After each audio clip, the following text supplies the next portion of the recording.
Don't forget, when the match kicks off, you can sit back and enjoy superb independent studio commentary while also enjoying our in-play betting opportunities. Good luck!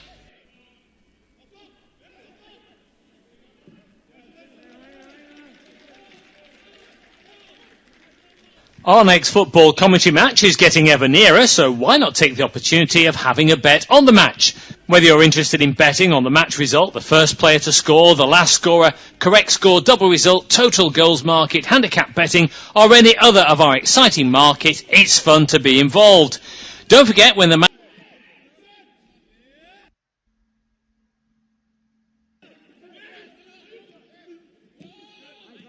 ramps up the pressure on their relegation rivals West Ham and Tottenham. Elsewhere, and there was also a big game in the Championship on Friday night with Macaulay Langstaff scoring a 90th minute equaliser for Millwall away at already relegated Leicester. That point was enough for the Lions to move up to second in the standings, but they are only a point clear of Ipswich in third, and the Tractor Boys have 2 games in hand. If Ipswich get a point at West Brom on Saturday lunchtime, then they will move back into the automatic promotion positions. Elsewhere, and in golf, Nelly Corder is in control of the first women's major of the year, the Chevron Championship, at the halfway stage. She fired her second successive round of 65 on Friday to move on to 14 under par, 6 shots clear of nearest rival Patty Tavatanakit. Elsewhere in golf, and English brothers Matt and Alex Fitzpatrick are continuing their fine seasons after they carded the round of the day at the Zurich Classic of New Orleans, which is a pairs event on the PGA Tour. The Fitzpatrick brothers carded a 7 under 65 to move on to 15 under for the tournament, just 1 shot behind leaders American pair Alex Smalley and Hayden Springer. Elsewhere, and in Rugby League, there were 3 Super League matches that took place on Friday. First of all, Leeds Rhinos remained top of the standings after they carded an 8-try win over Catalan's Dragons at Headingley, prevailing at 46-4. Warrington are just behind the Rhinos in second place after they inflicted more misery on Wigan Warriors, claiming a 23 points to 6 success, whilst Hull FC were also amongst the tries. They were really impressive as they demolished Castleford by 50 points to 10. Finally, in Rugby Union, there was 1 match in the Prem on Friday night, and it was a big one as Bristol Bears won 52-19 away at Newcastle Red Bulls. That result for the Bears has moved them back into the top 4 of the standings, albeit they are just a point clear of 5th placed Exeter, having played a game more. For the Red Bulls, that was their 13th defeat in 14 Prem games this season, and they remain rooted to the bottom of the standings. That's all for now. We'll have more later. Here are your latest sport headlines. I'm Tom McGarry, and we begin with football, as Nottingham Forest have taken a giant step towards securing their Premier League status after claiming a sensational 5-0 victory away at Sunderland on Friday night. A Trey Hume own goal got Forest up and running before Chris Wood, Morgan Gibbs-White and Igor Jesus added 3 more goals in the space of 6 first half minutes. Elliot Anderson then rounded off the scoring in second half stoppage time. The result has moved Forest 8 points clear of the relegation zone. They're on 39 points, and no top flight team has been relegated with that total or more since 2011. It also ramps up the pressure on their relegation rivals West Ham and Tottenham. Elsewhere, and there was also a big game in the Championship on Friday night with Macaulay Langstaff scoring a 90th minute equaliser for Millwall away at already relegated Leicester. That point was enough for the Lions to move up to second in the standings, but they are only a point clear of Ipswich in third, and the Tractor Boys have 2 games in hand. If Ipswich get a point at West Brom on Saturday lunchtime, then they will move back into the automatic promotion positions. Elsewhere, and in golf, Nelly Korda is in control of the first women's major of the year, the Chevron Championship, at the halfway stage.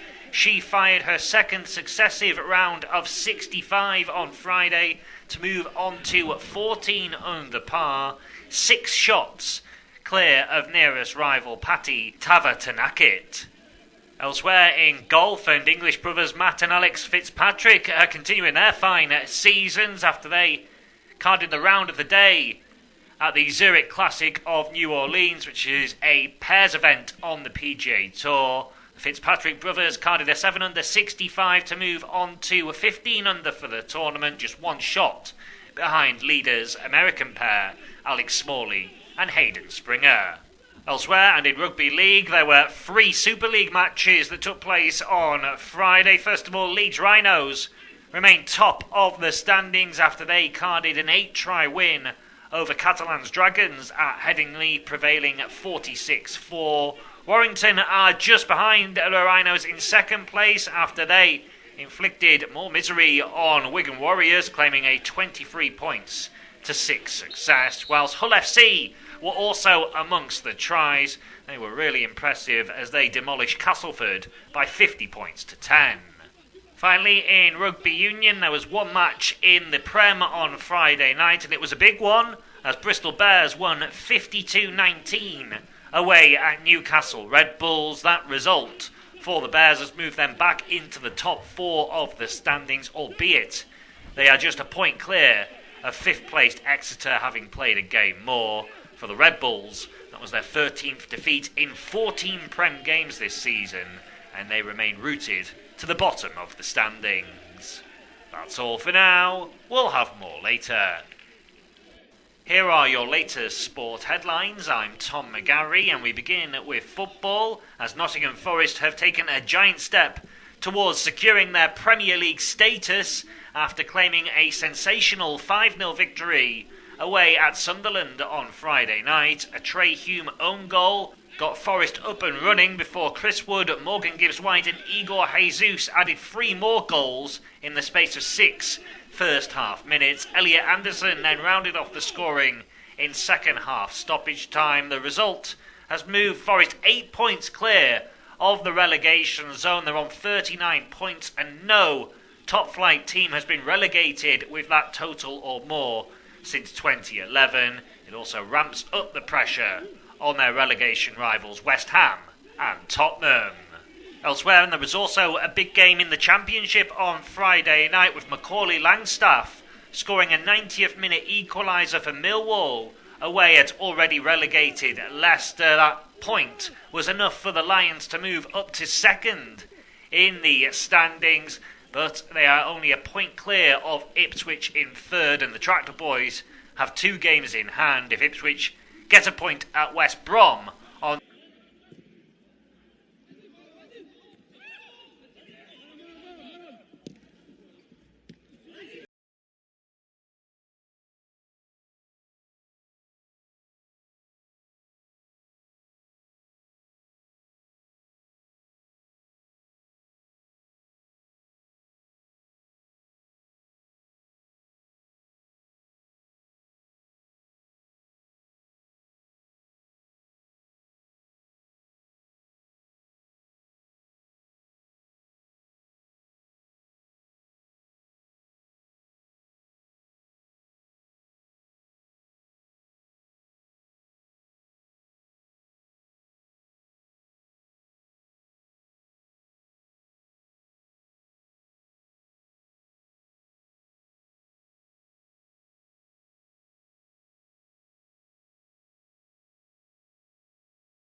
The action this afternoon, and we were just speaking before we went there, Joe, that Everton, they're almost sneakily they're very close to Europe. A win actually takes them level with Brighton, of course, that's massive.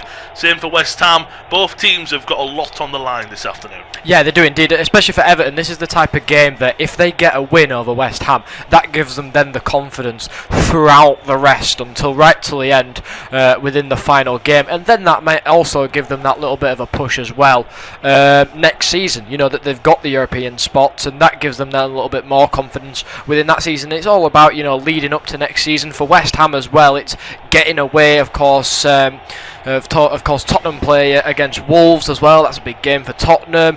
Of course, West Ham will be looking at that one and hoping that Wolves can maybe drag them down with them. But for West Ham as well, it's maybe trying out new things towards the back end of the season. Once maybe they know that they're safe, then it's right, what can we do a little bit differently? What can we look at? Who can we sort of get into maybe change it around? And it's always looking for next season. Everton are looking for next season. They're looking for the European spots, and West Ham, of course, are always looking for next season. 100%. They want to remain for the 26-27. They want to be in the Premier League, and I think you're right. They absolutely battered Wolves 4-0 a couple of games ago. They're hoping that, as you say, Wolves do them now a favour, even take a couple of points off Spurs. Not even asking for a full win either, but who knows at Molineux. We've seen a lot of surprises over the years. They've beaten the likes of Liverpool this season, haven't they?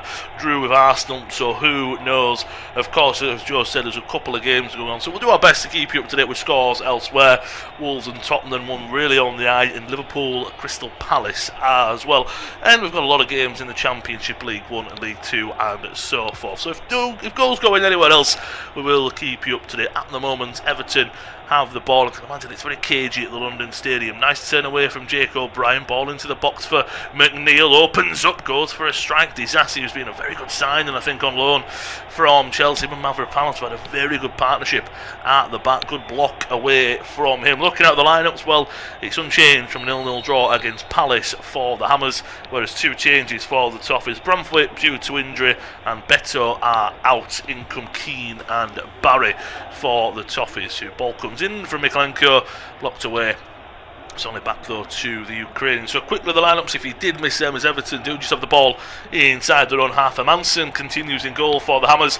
Back four of Walker Peters, Mavropanos, Disasi and Juve. Fernandez and Souček in the middle, with skipper Bowen, Felipe and Somerville, the supporting cast for Castellanos, who leads the line. Mikalenko fizzes one into the box. It's cleared away by Mavropanos. Not confidently though, and Everton at the moment starting really well and really confidently, it has to be said. For the Toffees, it's Pickford as usual in goal. Back four of O'Brien, skipper Tarkowski, Keane and Mikalenko, with Garner and Garner Gay as the two holders. McNeil on the right, Ndai on the left, and Dewsbury Hall supporting Tieno Barry for the Toffees. Stuart Atwell is the referee this afternoon at the London Stadium. Goalless here, of course, just over 4 minutes in. Goalless in the games in the Premier League, but some important goals have gone in elsewhere. Plymouth, they're searching for League 1 playoff potential. They're 1-0 up against Port Vale. Big goal at the bottom of the Championship as well. Oxford United have just taken the lead against Sheffield on Wednesday, and Preston are leading against Sheffield United. But a 10 start to the game, and we spoke about it, you said it rightfully, so there's a lot on the line for both sides here. That you can almost just feel the tension that both teams want to win, no doubt about it, but it's almost very early on as well. Neither team wants to make that first mistake. I feel maybe once a mistake's made, maybe that just gets the jitters out of everyone. Yeah, it does indeed. And within this game, it's who can score the first goal, who can settle the nerves the most. I think for West Ham, it'll do them a massive favour, especially against this Everton side that, like we said, are looking to push onto those European places, put the pressure as well in and around everybody else. You know, the likes of Chelsea as well. Will they make European spots after sacking Liam Rosenior? Of course, it puts the pressure on Brentford as well, and everybody else around them is totally under pressure. Of course, towards the bottom end of the table, the pressure's on West Ham, it's on Spurs, it's on the likes of those. You know, it's just that little bit of all round, everything is so close. I mean, it's close within all the leagues really as well, within the Championship and League 1. It's always so close around the playoffs and around the European spots. And I think for this one, for Everton, it's so important that they get the win here today. No, I think you spot on that. I mean, you spot on as well. You hit the nail on the head. For example, Leeds United, who have been in a relegation battle all season, some would even say they're in it. I know it's the back of the season, but they're only 10 points off of Brighton. See, Yeah. I don't think it will happen, but No, it's still not out of European place. You're right, it's so close in the Premier League. Usually a team like Everton coming into this game at 11th, they're usually nowhere near the relegation spots, but nowhere near European places, and they're just going along at the back end of the season. They've got the ball with Tarkowski in their own penalty area. That's playing out there from the Toffees skipper, but Joe's 100% right. This year it's just been such a topsy-turvy Premier League where it's almost mimicked the Championship. As you see, anyone can beat anyone. It's been very Championship-like as the Premier League this season. And died down the left-hand side to the overlapping Mikalenko. Good tackle from Walker-Peters. It's a crunching one, and I think Mikalenko's felt the repercussions there. He's caught him, but he did win the ball. But the Ukrainian might be needing a bit of help there. But he's gone out for a throw-in, and they might even lump a long throw-in here to the Toffees. Yeah, that's brilliant from Mikalenko there. From Walker-Peters and from Mikalenko as well. He found the space yet again on that left-hand side, but a brilliant challenge came in from Walker-Peters, and yeah, he got the ball first. A little bit of afters into Mikalenko, who kind of paced a little bit more forward, trying to get and skip away from the challenge. So Walker-Peters did catch him ever so slightly. He's back up towards his feet. He's perfectly fine. He's the one taking the long throw in. It's nodded in at the front post, back into a dangerous area. Dealt with though by Felipe now. Could the Hammers hit on a counter-attack? They're going to have the ball because it's cleared out for a throw-in by Tarkowski. Just calmly put out there. But Everton have had most of the ball. We're only 7.5 minutes in, but the Toffees have started the better in terms of getting on the ball, knocking it around. Of course, as we said, because there's something on the line for both teams, the tension at the London Stadium, you can just feel it. I covered the game when they beat Wolves 4-0. I believe Paramount scored. It was kind of just before half-time in the 40th minute. It's always felt, especially that game against Wolves, where they were expected to win, you could just feel that once that first goal went in, the weight was just lifted off the shoulders because they went, we can score against this side. And I think it's that tense, and I say this because I think both teams are great at them. As Everton just have the ball inside their own half with Keane, they're having much more of possession. I think it could come down to a set piece because both teams are very good at them, defensively and attacking. But when there's so little between the sides, it could just be a good ball comes in and then someone heads it in the back of the net, for example. Yeah, indeed, and it's staying solid at the back. It's having that back line, especially for the goalkeepers, a back line that you trust, defenders that you trust. So you know that defenders always make mistakes, but it's a defence that you know aren't going to make many mistakes. But coming up against an attack is very, very struggling. Somerville into Bowen on the edge of the area. Strike comes and it's blocked. We never really got it out of his feet there. Did the skipper, and Dye trying to skip away from Souček. He just tapped the heels there in the winner free kick. That's really the first time that West Ham have really got inside there. I thought it was great play from Somerville. It was the right pass into Bowen. Maybe fizzed into him, but then the skipper for the Hammers, he just never really got out of his feet. Yeah, he didn't, and it's a good run from Somerville. He just cuts inside to that right foot, but for me that's when Gay's got to come across and cover that, because he actually just looks at Somerville and watches him go past him, whether he doesn't make the move out towards Somerville, and then that allows Somerville to get the pass out to Bowen, and it was fizzed out that he couldn't quite get it underneath his feet, and had he dealt, the shot might have been a little bit better. It could have been a first time one for him, but he took a few more touches than possibly he should have, did Jarrod Bowen. He did manage to get the shot off, and then it's just a little bit silly from Souček. He knows that the Everton man's gone around him. He wants to stop that counter attack, but for me Gay has got to do a little bit better. Yeah, it was good from Somerville, but you're right, it was too easy. He was almost skipped past one and just continued to keep going. Really did the former Leeds United man. 10 minutes are about to tick over at the London Stadium. Everton have been the side comfortably on the ball so far in the opening 10 minutes or so, and they're coming forward with Garner Gay. Nice ball into McNeil, but the ball's taken off of his toes into Castellanos. Somerville's going to drive forward, gets past Garner again. He's still going. He's a West Ham number 7. Great tackle there from Garner. The referee's going to give the free kick. I'd love to see a replay, of course. The referee's afternoon, Stuart Atwell. He has a much better view of it than I did. Yes, he catches Somerville, but I thought Garner won the ball there personally. I thought the same, but yet again it's another lovely run from Somerville. But yet again Everton just ever so slightly backing off, and that's when Garner's had to make that challenge. Maybe just slightly clips Somerville before he does get the ball. Yeah, just see it here. Ever so slightly gets the challenge on Somerville. Had he timed it a little bit better, it would have been a perfect challenge to stop that counter-attack. But for me that's when the defenders have got to step in. Instead of having your midfielder step in there, go towards him, just quickly shut him down, make sure he doesn't get any further, because now it's put Everton in somewhat of a dangerous situation. you're spot on there. Somerville's a pacey player, but Garnegay should be just shouldering him, going, no, you're not getting past me. And now it's, as Joe said, it's a really dangerous free kick. We spoke about set pieces. Look, we've got an early one here. It'll be the left boot of Juve, the right boot of Fernandez. I think it depends if they want to maybe have a go at Pickford, maybe say to Fernandez, look, whip one in, see what you can do, maybe go for goal if you want to get it on the head of the tall player Souček. Mavropanos has been in the goals lately. Disasi opportunities. It will be Juve to swing one in. Heads go up and it's just over the bar. So many players. I don't think Souček was the man who put it over the bar. But that's the thing. It's one of them where, yes, I say Souček, Castellanos as well, you've got to probably add in there. But then Everton to counter of Tarkowski, Keane, O'Brien, Barry. Both teams have a lot of physicality, so it'd be good to see. It's almost probably, I think, maybe even both managers going, look, that's your target, Tarkowski, you're on Souček. It could just be a one wins a battle, and if Souček wins that battle there and puts in the back of the net, West Ham are 1-0 up, obviously. Yeah, indeed, and it's for David Moyes and for Nuno. It's looking at who you can match up in the midfield, really, because that's where games are won in the midfield battles.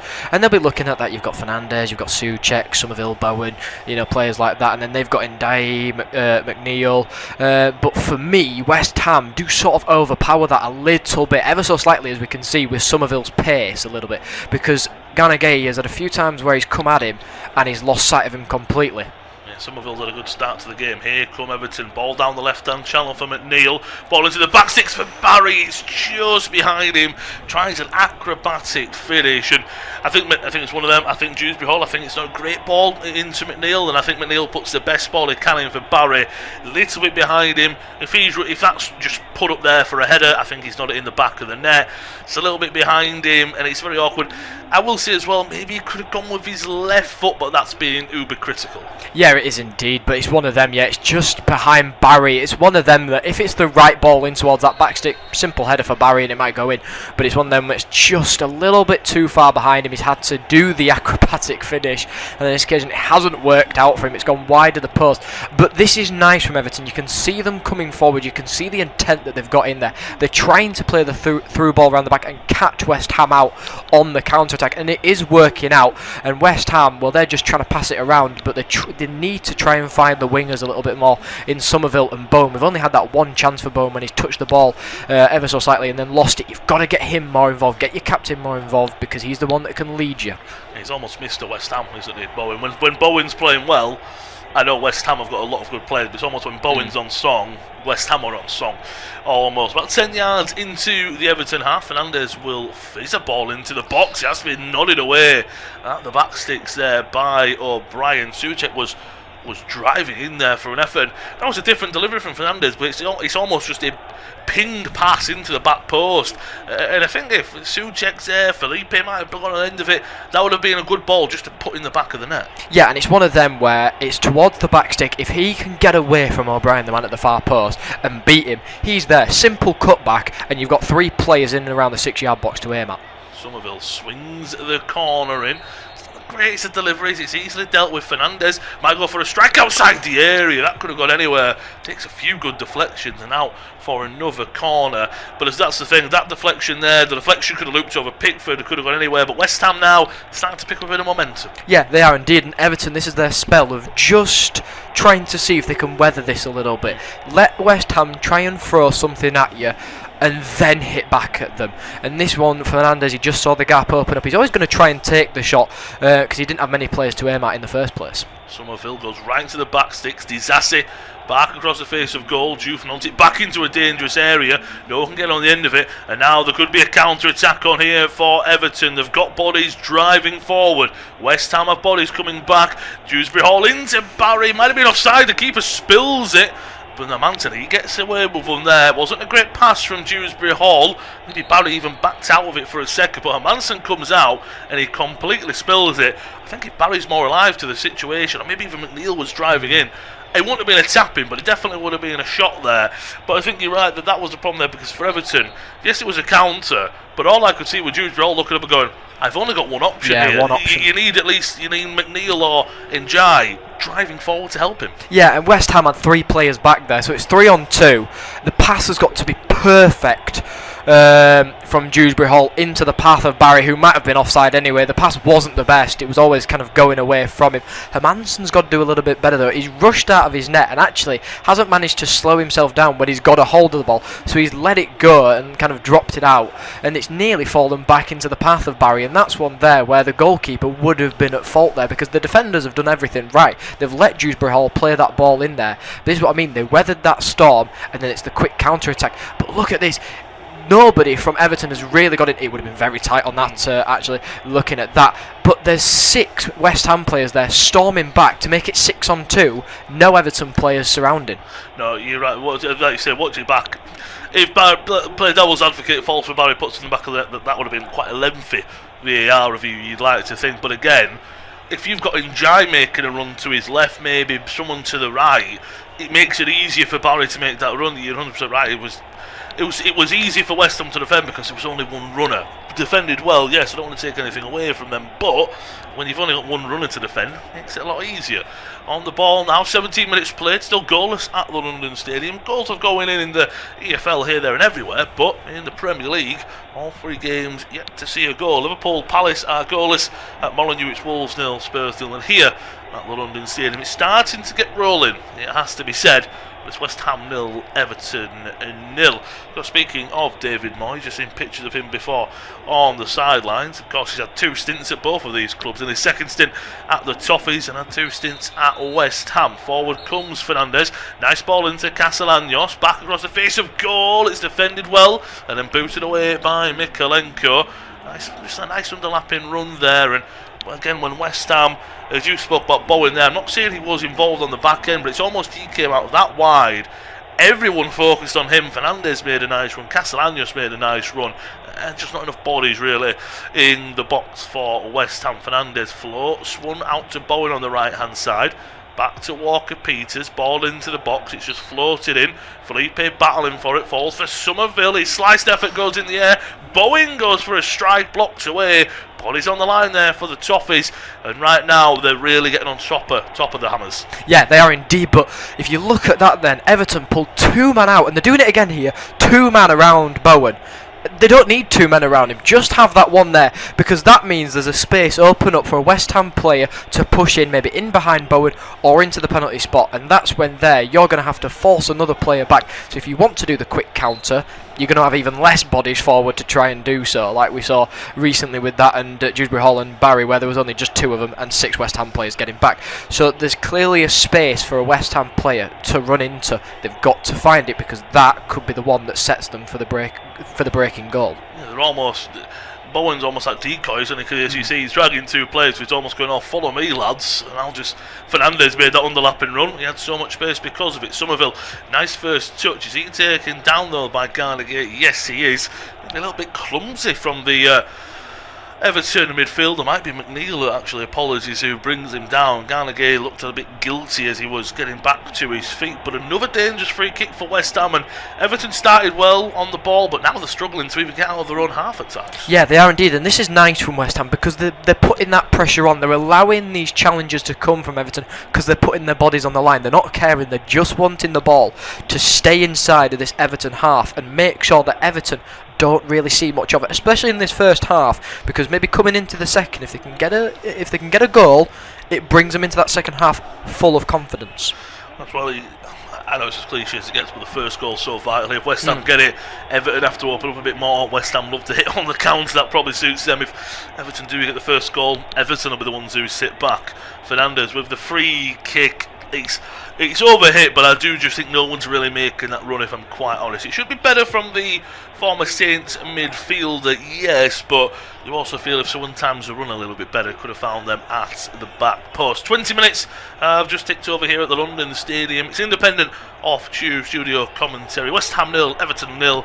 You see Nuno Espirito sound, so yeah, as most managers, just prowling his technical area. He's not really barking out orders or anything like that, but I think he'll be happy. Maybe not the first 5 minutes or so of his No. team. But the last 10 or 15 minutes, I think he'll be quite happy how his side have just adapted and grown into the game. And there's no need for him to bark out orders either at this point in time. You're 20 minutes into the game, you want your team to be settled, and I think he'll be happy with what he's seeing. There's pressure coming from his side, especially within the midfield, and allowing Everton not to have much possession of the ball, not allowing them to run at them. And this is where Everton maybe have to rethink a few things, maybe have to reset themselves, give themselves a little bit of time, let them weather that little bit of a storm.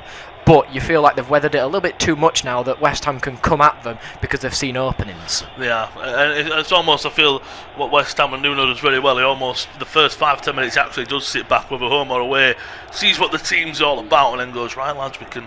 And the players are clever enough, of course, and are talented enough, as we speak about all the time. On the field, again, Bowen's not got going, but that's because he's got 2 men on him all the time, as Joe said. But that's opened up runners elsewhere most of the time. Everton have made it away to the left-hand side for Mikalenko. He's got a bit of space, and he's got a underlapping run from Dewsbury Hall. Ball is swung, deflected away off of Mavropanos, and it will be a corner for the Toffees. But you spoke about defences. That's why I think Pickford, Keane and Tarkowski, that's a triangle that have been together for ages. Yeah. And Hermansen, he's got a mistake in him, but since Disasi and Mavropanos have formed a good partnership, again, it's just that, as you said, it's a goalkeeper being comfortable with centre-backs, and I think that's been key for West Ham lately. Yeah, indeed, and Pickford seems to be comfortable in all sorts. You know, we see him at England, we see him with Maguire, Stones, Gay, and these are players that he's not really played with before. These are just players that he's played with England. If you can get a good partnership between your goalkeeper and your 2 centre-backs, especially your 2 centre-backs, because that means they're organised, they're ready, they're communicating all the time, it is brilliant to see. Ball comes in, it's an in-swinger headed away by Disasi at the far post. That's a poor pass back out to Garner. Bowen picks it up, plays it into Castellanos, just a little bit overhit, and then coming over there was Mikalenko just to put it out of play for a moment. Throwing is taken quickly into Somerville. There's still a ball on the field of play. Castellanos could have booted it out. So the referees have just slowed down a little bit on that decision. It used to be they always would.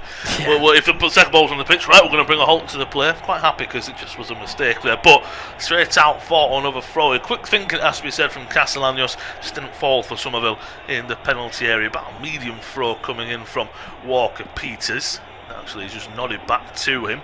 He's found a bit of comfortability in the side, taken over from Wan-Bissaka almost as the undisputed right back at the London Stadium. From right to left it goes, Juve into Somerville.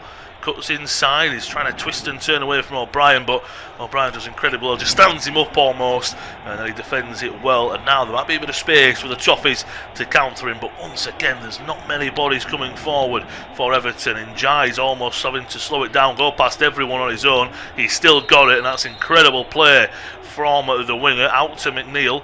Cuts back inside on his favoured left peg. It's a decent ball in. You're not beating Mavropanos in the air though if you're in Jai. Somerville, does he take it and clip it off O'Brien?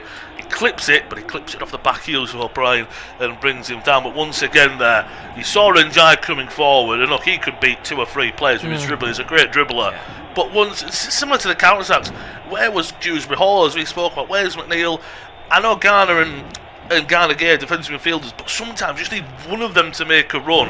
There was no support once again for Ndai. No, there wasn't, and Ndai then had to skip away from a few of the challenges that he may not have wanted to skip away from, and then play it on to McNeil. But for me there, West Ham sort of kind of watched him do that. They sat back, they watched him, and they didn't go towards him, and that could have maybe caused them a slight issue, because McNeil had so much space on that right hand side. I think for me though, for West Ham, is when Jarrod Bowen gets the ball, he's got Castellanos to try and pass it to. Not the quickest striker. I think he needs somebody maybe like a Somerville to try and get it, and I think that's what he wanted down that right hand side, because you could see him sort of wait for maybe Somerville or maybe Walker Peters to go around him, and he didn't, and in the end fell to Castellanos. At the moment Everton have it for a bit of head tennis just on the edge of the West Ham penalty area. Walker Peters goes back to Hermansen, trying to play it from the back, but might just boot it long. We're about to tick over into the 25th minute mark, 25 minutes on the clock, I should really say. It's independent off-tube studio commentary of all the action from this clash at the London Stadium. We're currently goalless. We're goalless everywhere else in the Premier League as well. It's West Ham 0, Everton 0, 25 minutes on the clock, and to take us through to half-time, pass you off to Joe. Yeah, Paul from Hermansen there just plays it out, tries trying to get Somerville in action down that left-hand side, and it goes straight out of play for an Everton throw-in, which they've taken quickly. Just to let you know, scores in the Championship, QPR 1, Derby 1, that's a big one towards the playoffs there, especially for Derby. Preston 2, Sheffield United 0, Birmingham 1, Bristol City 0.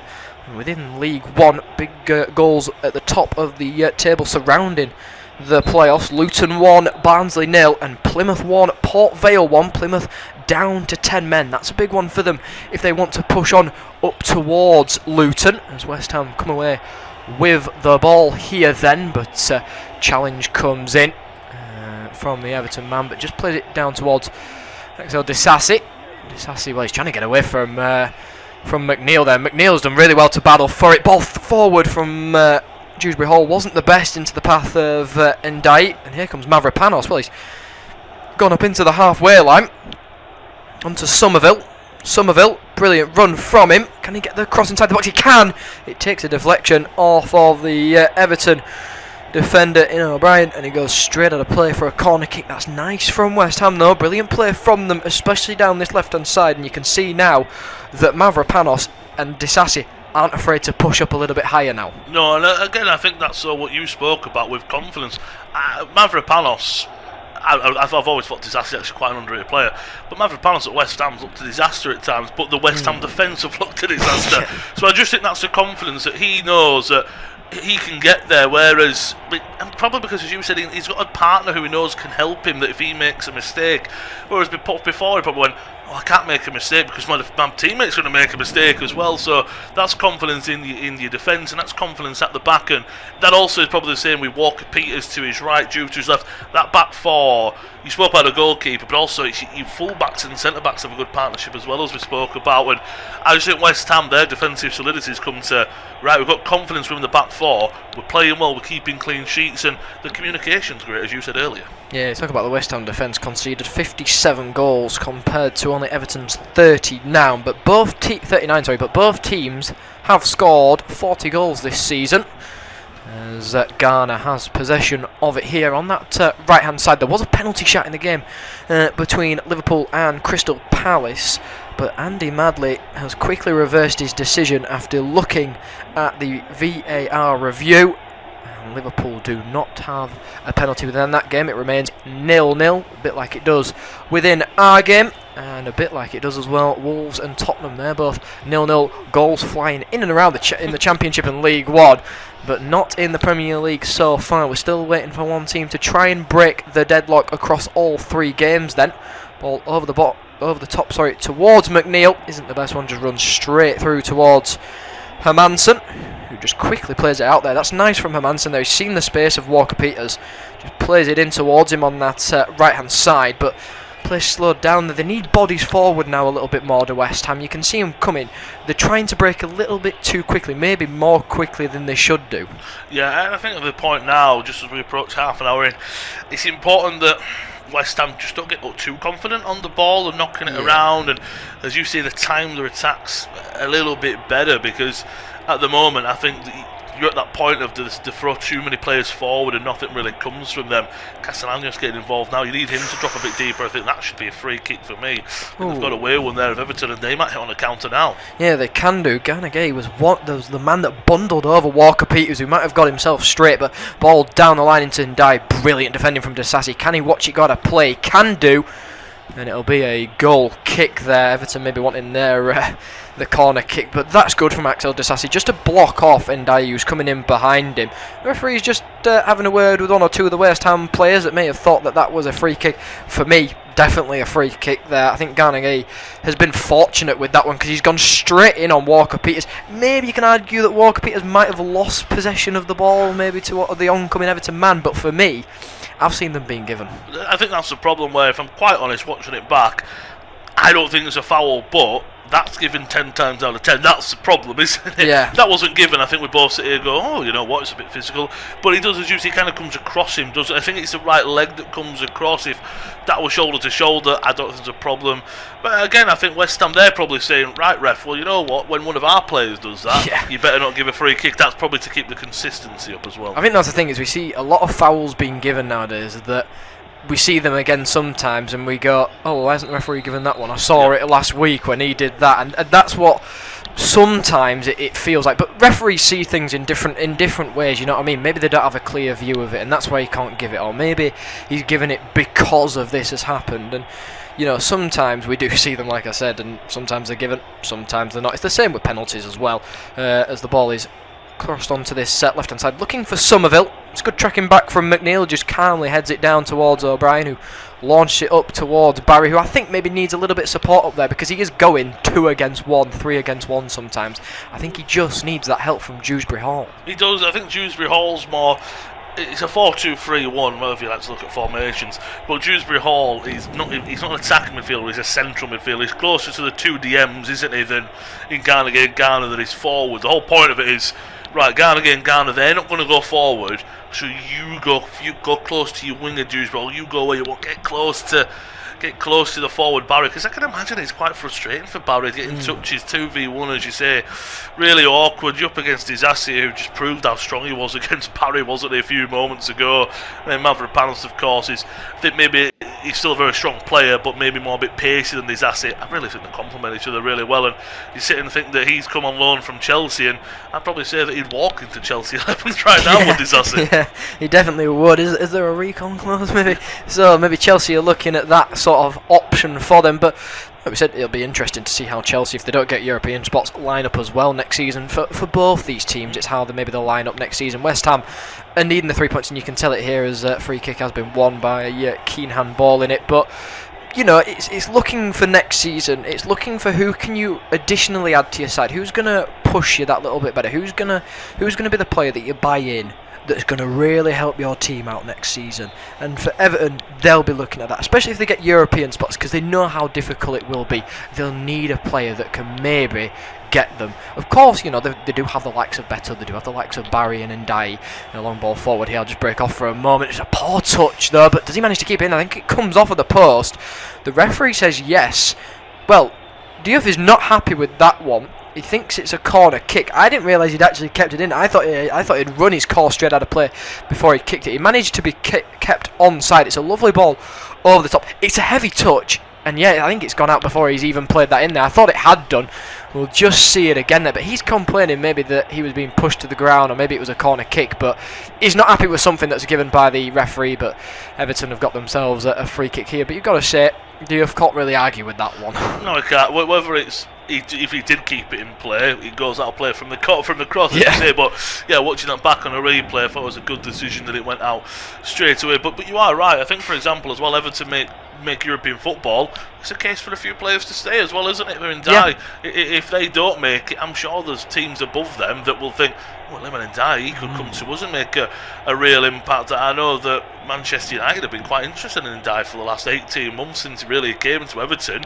And you sit there and go, Everton get European football, you might not want to leave. You might be like, I can be a real star at Everton. I'd be a player at United, but I won't be the man. I can be the man at Everton.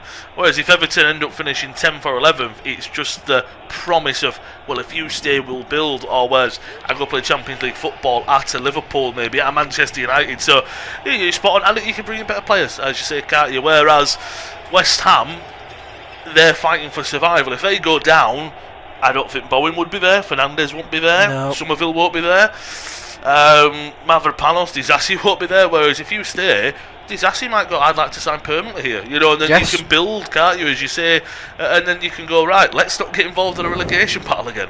I think the thing is you see teams in the Championship, you see teams in the League One, and they every single season it's like a redevelopment for them. Unless they get into the Championship, they barely keep any players. And for the thing for West Ham is if they stay up, keep Disassi, but put as much money on the table as you can possibly as the throw-in's taken out. It's flicked on. Oh, nearly the shot comes in there. It's blocked out though and away by West Ham. You keep Disassi, because next season if you stay up, you've got Mavropanos, you've got Disassi, and you've got Hermansen. Well, those three have played towards the back end of the league. They've got a nice partnership. You keep it for next season and you develop. Maybe you do keep Bowen, you keep Somerville as well. You know, and then you can get a few more players in around them. But that defence for West Ham is what they need to focus on maybe for next season. Yeah, 100%. I think they've got the quality players in attack that if you put together, as Barry takes a shot that comes in easily, saved by Hermansen. Look at the attack. I think the attack's solid. I just think you look at, you've got Bowen, yeah, he's aging, but Somerville's great.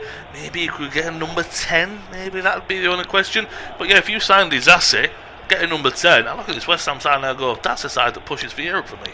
Yeah, indeed, as the ball is played over the top from West Ham. Just rolls straight back through to the Everton defence then, and away by Pickford. He lets it just stride. It's only into the middle of the park where it's been picked up here by Kyle Walker-Peters. As he plays it into Bowen. Bowen onto Mavropanos. Mavropanos sees the run of Walker-Peters, but he's been closely marked here.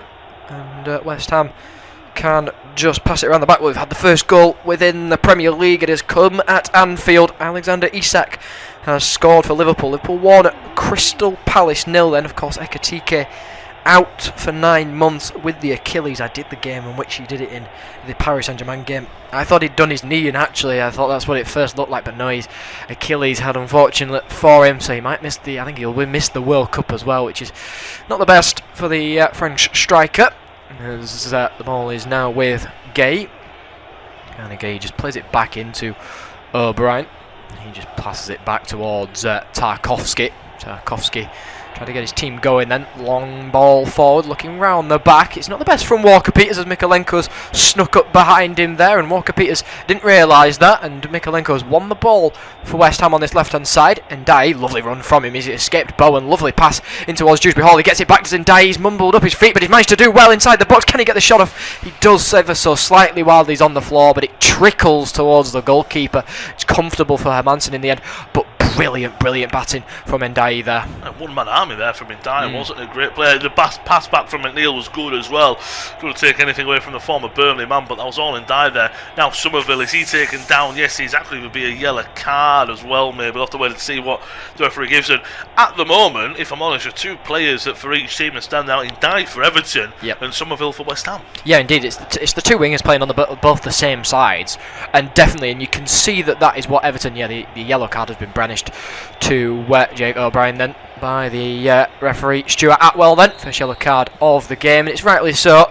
The game maybe just going a little bit away from Stuart Atwell. There's been a few silly challenges being put in by both teams. I mean, even McNeil had a few goals there at Somerville as he was trying to escape as well, and then O'Brien just with the latest challenge. It's silly from O'Brien though, because he knows he's got past him there. Somerville's away then, and it's a smart one though, you've got to say, from the defender. Oh, it's smart, and I think he's probably gone to the yellow card and gone, ooh, because now Somerville will run at him all afternoon now, won't it? And if I'm Nuno, I'm saying, look, give it to Somerville, let him run at the yellow carded man. If anything, maybe McNeil comes back, but then that stops the counter-attack because McNeil's that deep. Whereas I think he's thinking, yeah, I've stopped him, give away a free kick, but it won't be a yellow card. I think the only question maybe Everton, that West Ham would be asking is, well, that was definitely a foul, but that was a similar kind of getting in the way to what Garner Gay did earlier, and that wasn't a foul. So, a bit more physical, yes, from O'Brien, but it's an option to at least ask for, isn't it? But a free kick now, really good opportunity for the Hammers. Yeah, the free kick is taken towards the goalkeeper. It's a shot from distance. Pickford may have been caught out by that one, but he has managed to comfortably save it. I was not expecting that. I was expecting the ball in towards the far post where a lot of the West Ham players were lined up. The shot came in from distance. You've got to say, it was a good one. Oh, it was a really good one, and you're right. At first I thought that it was a cross that was well overhit, but then you do kind of look back at how the trajectory of it was. It was the near post, wasn't it? It wasn't that it went straight into the arms of Pickford. He had to move to it. So again, I don't mind that, because Pickford, I'm sure, would have been very much thinking, oh, I'll save this, I'll come out and claim it, or something like that. But no, it was very alert goalkeeping as well from the England and Toffees at number 1. Well, as you said about goals not going in here, there and everywhere, the EFL's got loads of them, as Joe's already said. Well, Wolves is still goalless, so I can imagine that's a very, very tense Molineux. It's tense here, of course, but it looks like Liverpool have grabbed the second. They have done. Robertson with the second then for Liverpool. Liverpool 2, Crystal Palace 0 then. First goal coming from Isak, and the second one coming from Andy Robertson then. As Felipe breaks down through the middle of the park here. It's good challenging coming in from Garner, but only leads straight to Souček, who just plays it into the path of Somerville down the left hand side. And he will have a little bit of run at O'Brien. O'Brien just stays put, doesn't let him past him. Ball is flicked towards Bowen. Good header comes in then from McNeil doing his defensive duties, but he's overran that one there. He needed the support really. As the ball finds Fernandez, he whips a good one in there. Header away though by Everton falls back out to Walker-Peters, who's pushed higher up the field now, trying to get a little bit more support. Ball with Bowen. Fernandez gets it back off of him. Switched on to the left-hand side for Diouf. Diouf will cross the ball in towards the far post. It's headed up into the air. It's not quite dealt with. Pickford's there, though. Good hands from the goalkeeper. Just runs into Souček, who's blocking him off a little bit. And the goalkeeper just have a few words. Wants his team to kind of push out there.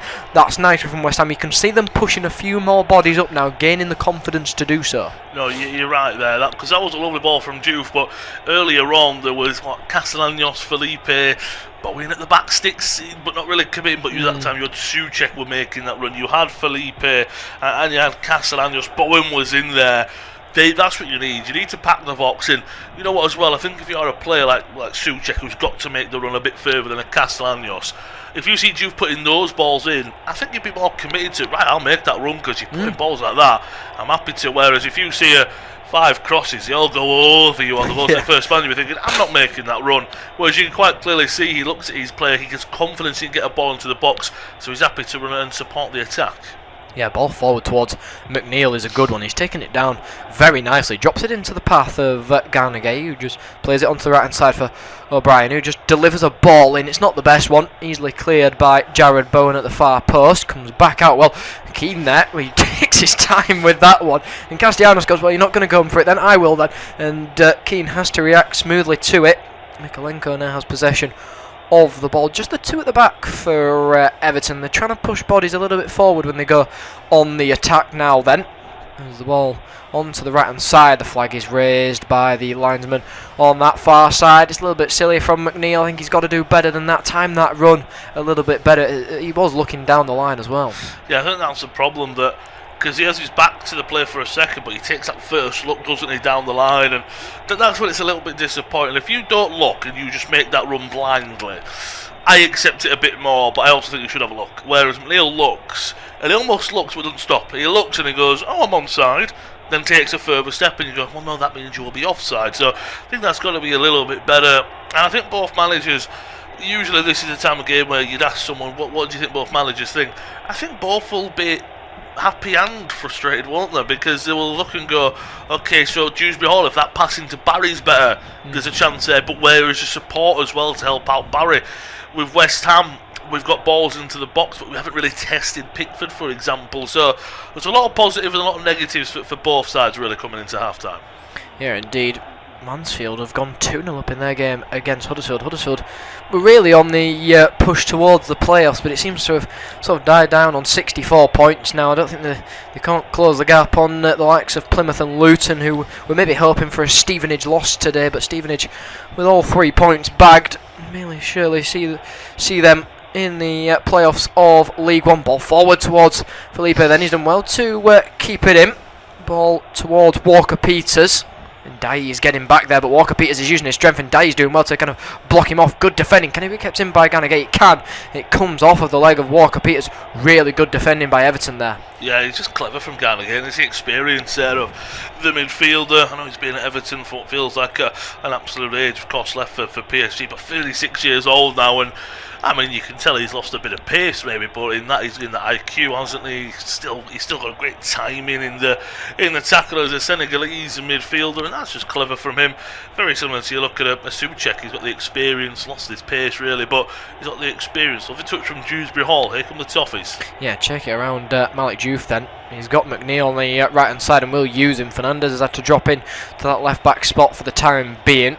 Diouf has finally made his way back, ball into Dewsbury Hall. Brilliant challenge comes in though from Felipe, and then it's just hacked downfield by West Ham, just into open space for Everton just to pick it up. If you did miss it at 12:30, York against Rochdale. York are going through to League 2 after beating Rochdale. They scored a goal in the 103rd minute after Rochdale had scored in the 95th, thinking that they had seen the game out. The fans stormed the field. It took time to get them off. York went down the other end to bag one to get in to League 2 for the first time in 10 years after a drought out there. So big scenes at the York Stadium there at 12:30 then.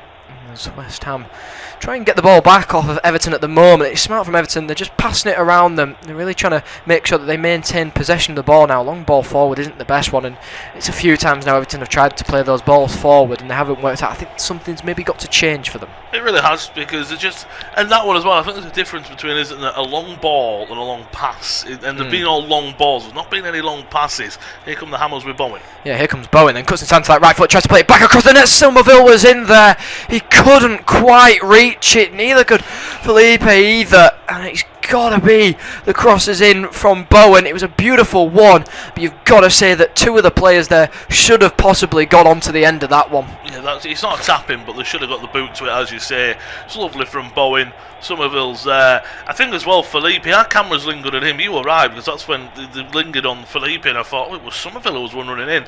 It's because Felipe doesn't commit, doesn't he? He knows. He stops. Because as soon as Bowen goes across, as you say, he don't commit, but he knows. He goes, why didn't I do that? Here West Ham come again. Yeah, they do with Fernandez then. Takes it onto the left-hand side on Felipe. He's looking for a few options. Has Somerville in support. Uses him on the edge of the box then. Somerville cuts inside on that right foot. Thought about the crossing deep towards the back sticks. Doesn't want to do that. Just plays it into Souček. Felipe tries to thread a ball through. Cut out though by Everton on this occasion, and with that the referee has blown his half-time whistle then. Well, you've got to say the better of the two sides has definitely been West Ham, with the better of the chances as well, but at the break it is level on goals. West Ham 0, Everton 0.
Half-time at the London Stadium, and it's currently goalless between the Hammers and the Toffees. It's West Ham United 0, Everton 0.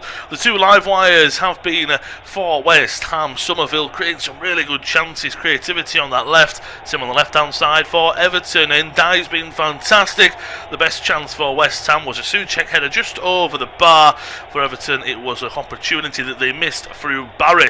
Half-time at the London Stadium, it's goalless. West Ham 0, Everton 0.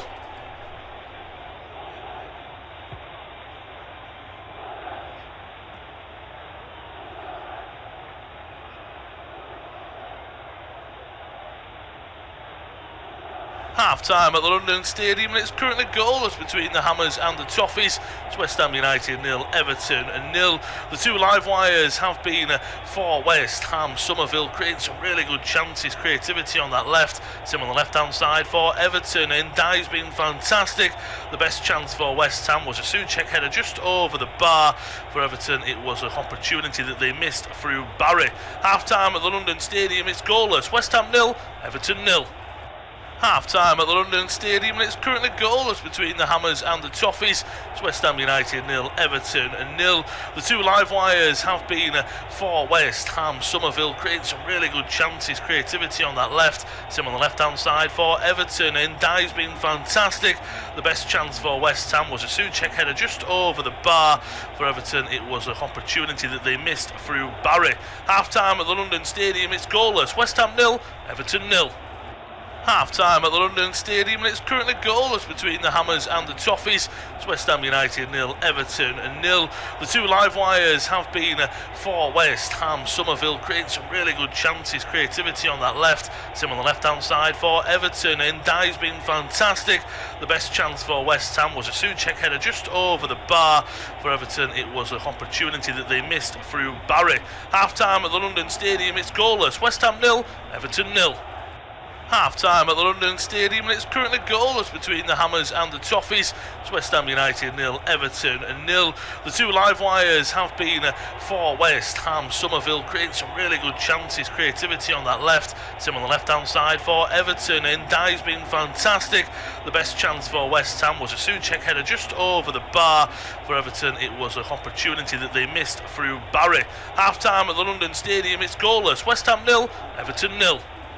Half-time at the London Stadium, and it's currently goalless between the Hammers and the Toffees. It's West Ham United 0, Everton 0. The two live wires have been for West Ham. Somerville created some really good chances, creativity on that left. Sim on the left-hand side for Everton, and Dye's been fantastic. The best chance for West Ham was a Souček header just over the bar. For Everton, it was an opportunity that they missed through Barry. Half-time at the London Stadium, it's goalless. West Ham 0, Everton 0.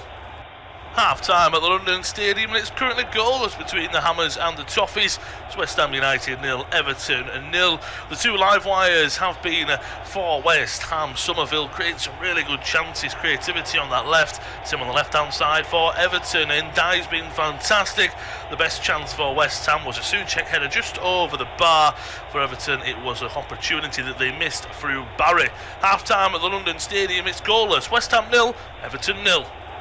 Half-time at the London Stadium, and it's currently goalless between the Hammers and the Toffees. It's West Ham United 0, Everton 0. The two live wires have been for West Ham. Somerville created some really good chances, creativity on that left. Sim on the left-hand side for Everton, and Dye's been fantastic. The best chance for West Ham was a Souček header just over the bar. For Everton, it was an opportunity that they missed through Barry. Half-time at the London Stadium, it's goalless. West Ham 0, Everton 0. Half-time at the London Stadium, and it's currently goalless between the Hammers and the Toffees. It's West Ham United 0, Everton 0. The two live wires have been for West Ham. Somerville created some really good chances, creativity on that left. Sim on the left-hand side for Everton, and Dye's been fantastic. The best chance for West Ham was a Souček header just over the bar. For Everton, it was an opportunity that they missed through Barry. Half-time at the London Stadium, it's goalless. West Ham 0, Everton 0. Half-time at the London Stadium, and it's currently goalless between the Hammers and the Toffees. It's West Ham United 0, Everton 0. The two live wires have been for West Ham. Somerville created some really good chances, creativity on that left. Sim on the left-hand side for Everton, and Dye's been fantastic. The best chance for West Ham was a Souček header just over the bar. For Everton, it was an opportunity that they missed through Barry. Half-time at the London Stadium, it's goalless. West Ham 0, Everton 0. Half-time at the London Stadium, and it's currently goalless between the Hammers and the Toffees. It's West Ham United 0, Everton 0. The two live wires have been for West Ham. Somerville created some really good chances, creativity on that left. Sim on the left-hand side for Everton, and Dye's been fantastic. The best chance for West Ham was a Souček header just over the bar. For Everton, it was an opportunity that they missed through Barry. Half-time at the London Stadium, it's goalless. West Ham 0, Everton 0. Half-time at the London Stadium, and it's currently goalless between the Hammers and the Toffees. It's West Ham United 0, Everton 0. The two live wires have been for West Ham. Somerville created some really good chances, creativity on that left. Sim on the left-hand side for Everton, and Dye's been fantastic. The best chance for West Ham was a Souček header just over the bar. For Everton, it was an opportunity that they missed through Barry. Half-time at the London Stadium, it's goalless. West Ham 0, Everton 0. Half-time at the London Stadium, and it's currently goalless between the Hammers and the Toffees. It's West Ham United 0, Everton 0. The two live wires have been for West Ham. Somerville creating some really good chances, creativity on that left. Sim on the left-hand side for Everton, and Dye's been fantastic. The best chance for West Ham was a Souček header just over the bar. For Everton, it was an opportunity that they missed through Barry. Half-time at the London Stadium, it's goalless. West Ham 0, Everton 0. Half-time at the London Stadium, and it's currently goalless between the Hammers and the Toffees. It's West Ham United 0, Everton 0. The two live wires have been for West Ham. Somerville creating some really good chances, creativity on that left. Sim on the left-hand side for Everton, and Dye's been fantastic. The best chance for West Ham was a Souček header just over the bar. For Everton, it was an opportunity that they missed through Barry. Half-time at the London Stadium, it's goalless. West Ham 0, Everton 0. Half-time at the London Stadium, and it's currently goalless between the Hammers and the Toffees. It's West Ham United 0, Everton 0. The two live wires have been for West Ham. Somerville creating some really good chances, creativity on that left. Sim on the left-hand side for Everton, and Dye's been fantastic. The best chance for West Ham was a Souček header just over the bar. For Everton, it was an opportunity that they missed through Barry. Half-time at the London Stadium, it's goalless. West Ham 0, Everton 0. Half-time at the London Stadium, and it's currently goalless between the Hammers and the Toffees. It's West Ham United 0, Everton 0. The two live wires have been for West Ham. Somerville creating some really good chances, creativity on that left. Sim on the left-hand side for Everton, and Dye's been fantastic. The best chance for West Ham was a Souček header just over the bar. For Everton, it was an opportunity that they missed through Barry. Half-time at the London Stadium, it's goalless. West Ham 0, Everton 0. Half-time at the London Stadium, and it's currently goalless between the Hammers and the Toffees. It's West Ham United 0, Everton 0. The two live wires have been for West Ham. Somerville creating some really good chances, creativity on that left. Sim on the left-hand side for Everton, and Dye's been fantastic. The best chance for West Ham was a Souček header just over the bar. For Everton, it was an opportunity that they missed through Barry. Half-time at the London Stadium, it's goalless. West Ham 0, Everton 0. Half-time at the London Stadium, and it's currently goalless between the Hammers and the Toffees. It's West Ham United 0, Everton 0. The two live wires have been for West Ham. Somerville creating some really good chances, creativity on that left. Sim on the left-hand side for Everton, and Dye's been fantastic. The best chance for West Ham was a Souček header just over the bar. For Everton, it was an opportunity that they missed through Barry. Half-time at the London Stadium, it's goalless. West Ham 0, Everton 0.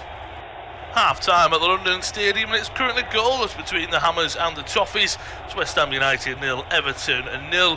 The two live wires have been for West Ham. Somerville creating some really good chances, creativity on that left. Sim on the left-hand side for Everton, and Dye's been fantastic. The best chance for West Ham was a Souček header just over the bar. For Everton, it was an opportunity that they missed through Barry. Half-time at the London Stadium, it's goalless. West Ham 0, Everton 0. Half-time at the London Stadium, and it's currently goalless between the Hammers and the Toffees. It's West Ham United 0, Everton 0.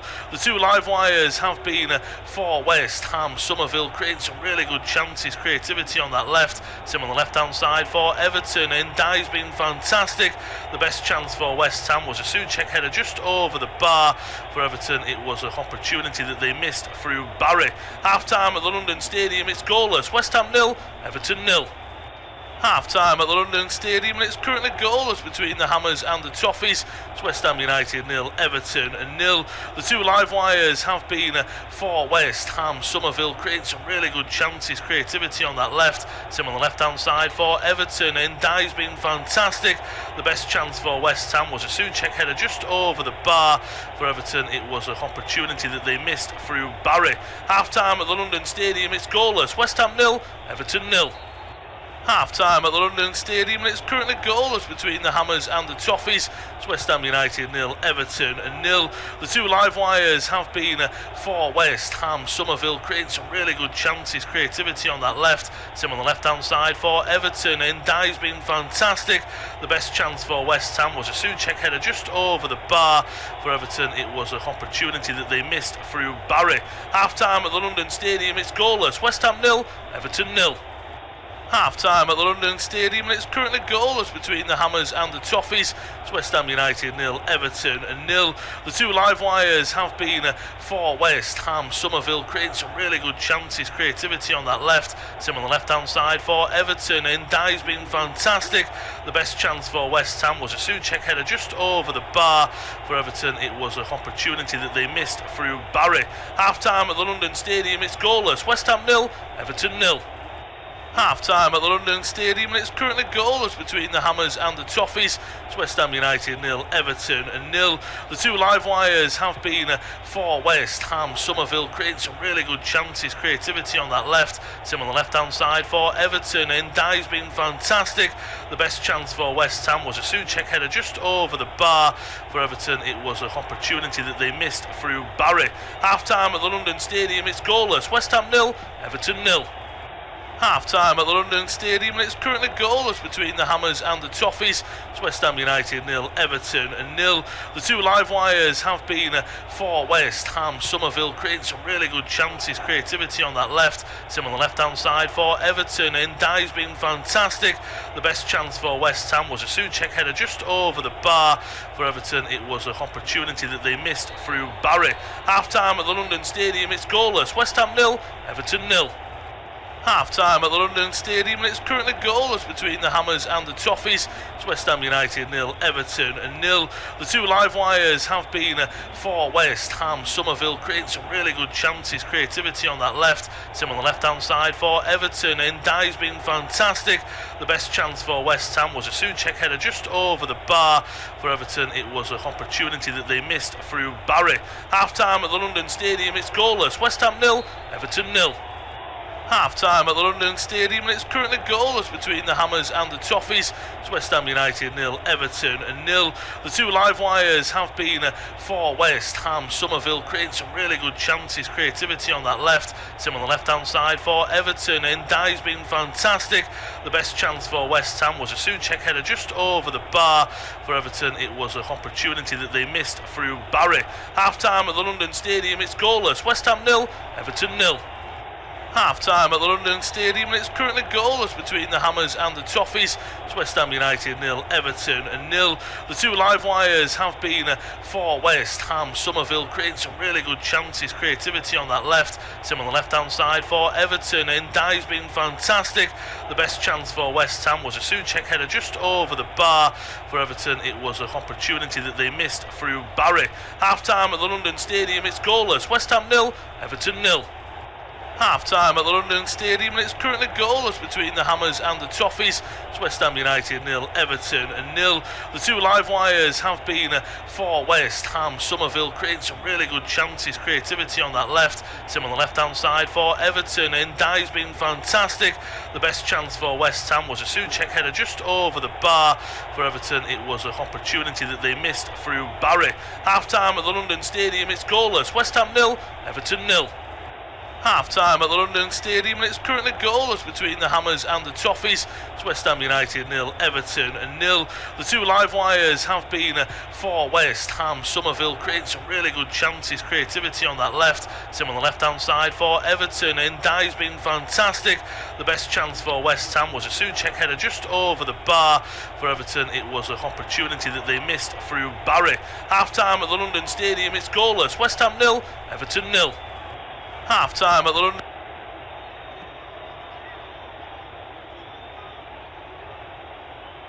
And it's a warm welcome back to this afternoon's Independence off-tube studio commentary about the action from the London Stadium, and already getting underway with Somerville already giving a yellow card for Jacob Brighton. Might be another yellow card coming up straight away for skipper James Tarkowski. Somerville on the left for West Ham and Dye on the left for Everton have been superior players.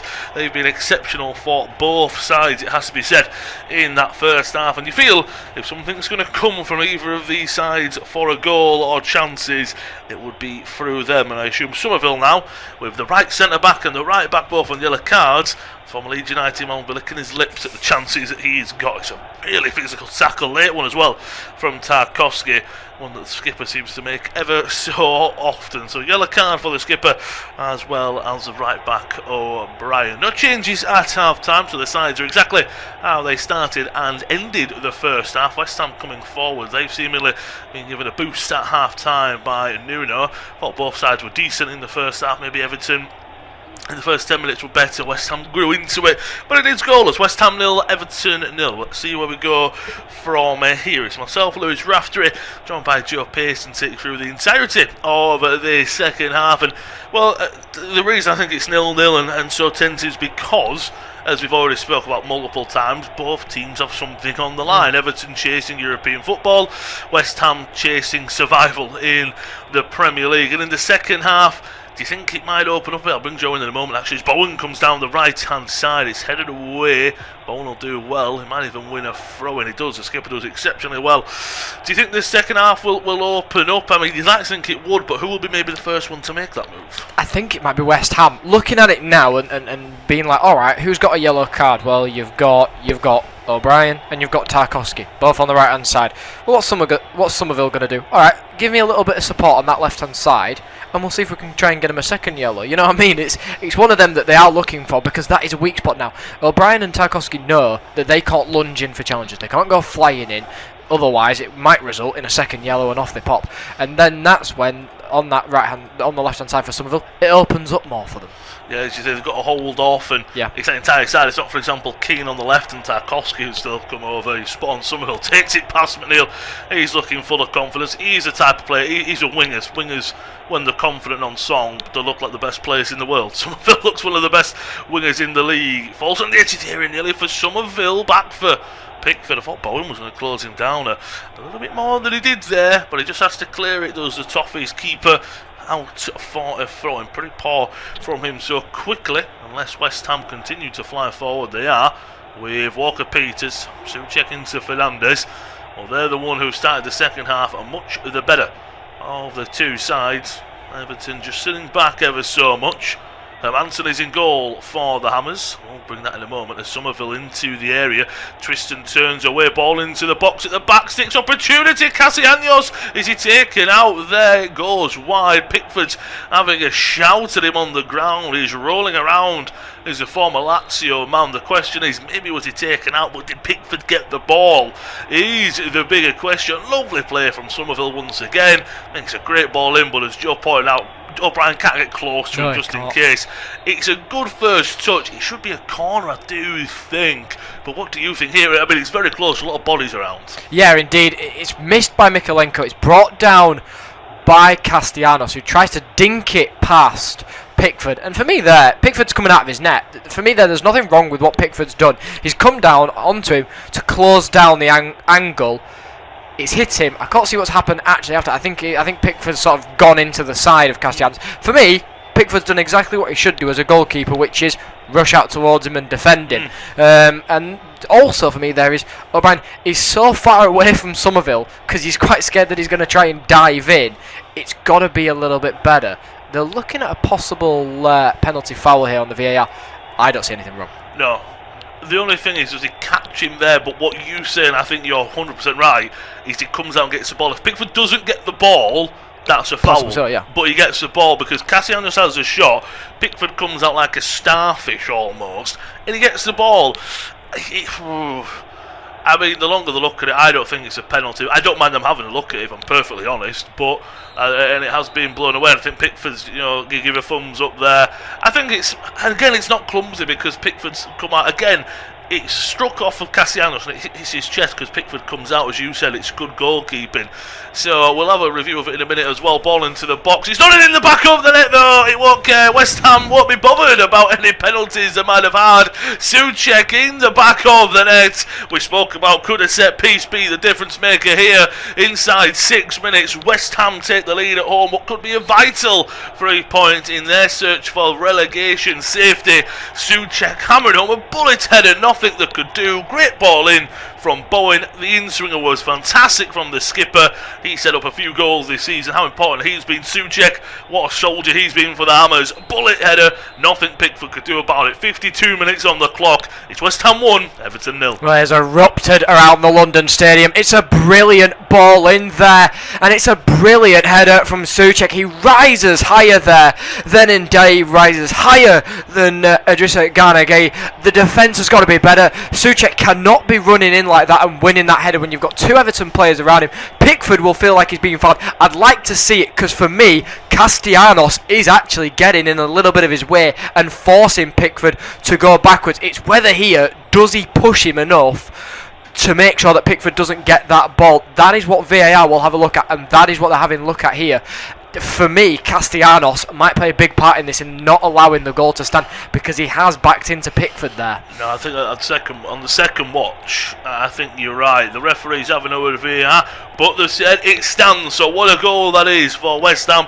What maybe I could imagine is they say that by the time the ball's gone past Pickford, maybe that's where the foul is. But I do also think you're right that, well, Pickford can't come out because the player's there, isn't he? So I think it's one of them where I think it would be harsh if you ruled it out, but once again, what we say about consistency, we spoke about it in the first half as well. We've seen those disallowed, so that's where the problem comes in, as we spoke about in the first half. Yeah, it does indeed. You can maybe say as well that the Everton man who's defending Castellanos should do a little bit better. He's sort of pushing Castellanos as well, and maybe that's what they've looked at within the VAR room, is who's pushing actually who. Is Castellanos being pushed into Pickford by the Everton player, or is Castellanos actually being pushing into Pickford himself?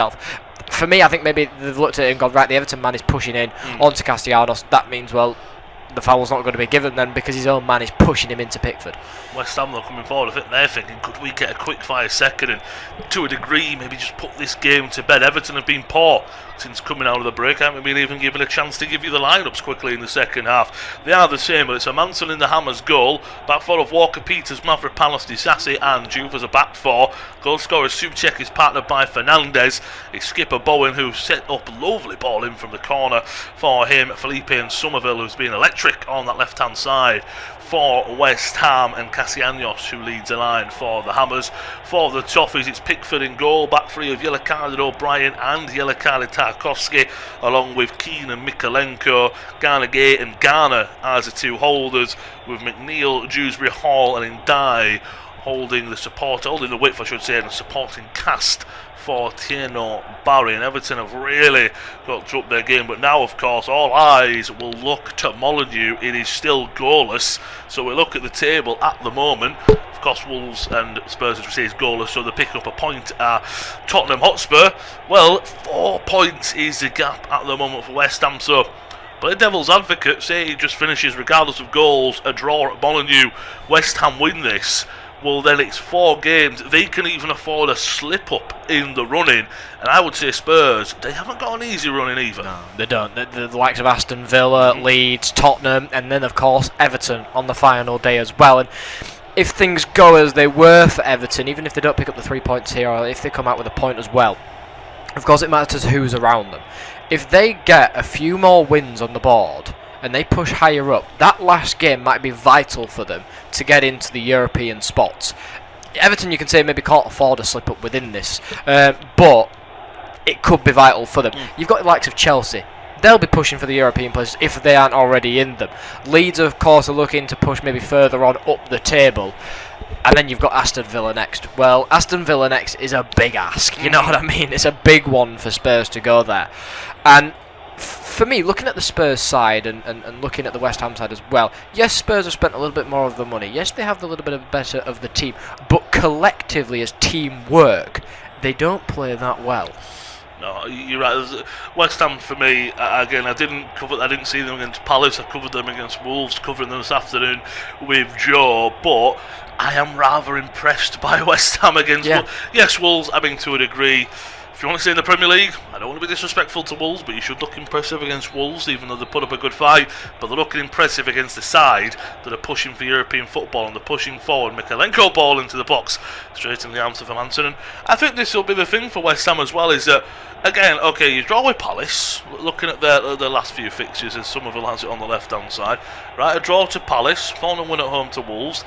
You lost to Aston Villa, you drew with Man City, that was a big win. And against Fulham, if you win this afternoon as well, drawing against Palace, well, you've just picked up 4 points out of 6, undefeated at the moment, 2 clean sheets as well, against sides that are in a semi-final in the Conference League in Palace. I know maybe Mines were elsewhere, I don't know.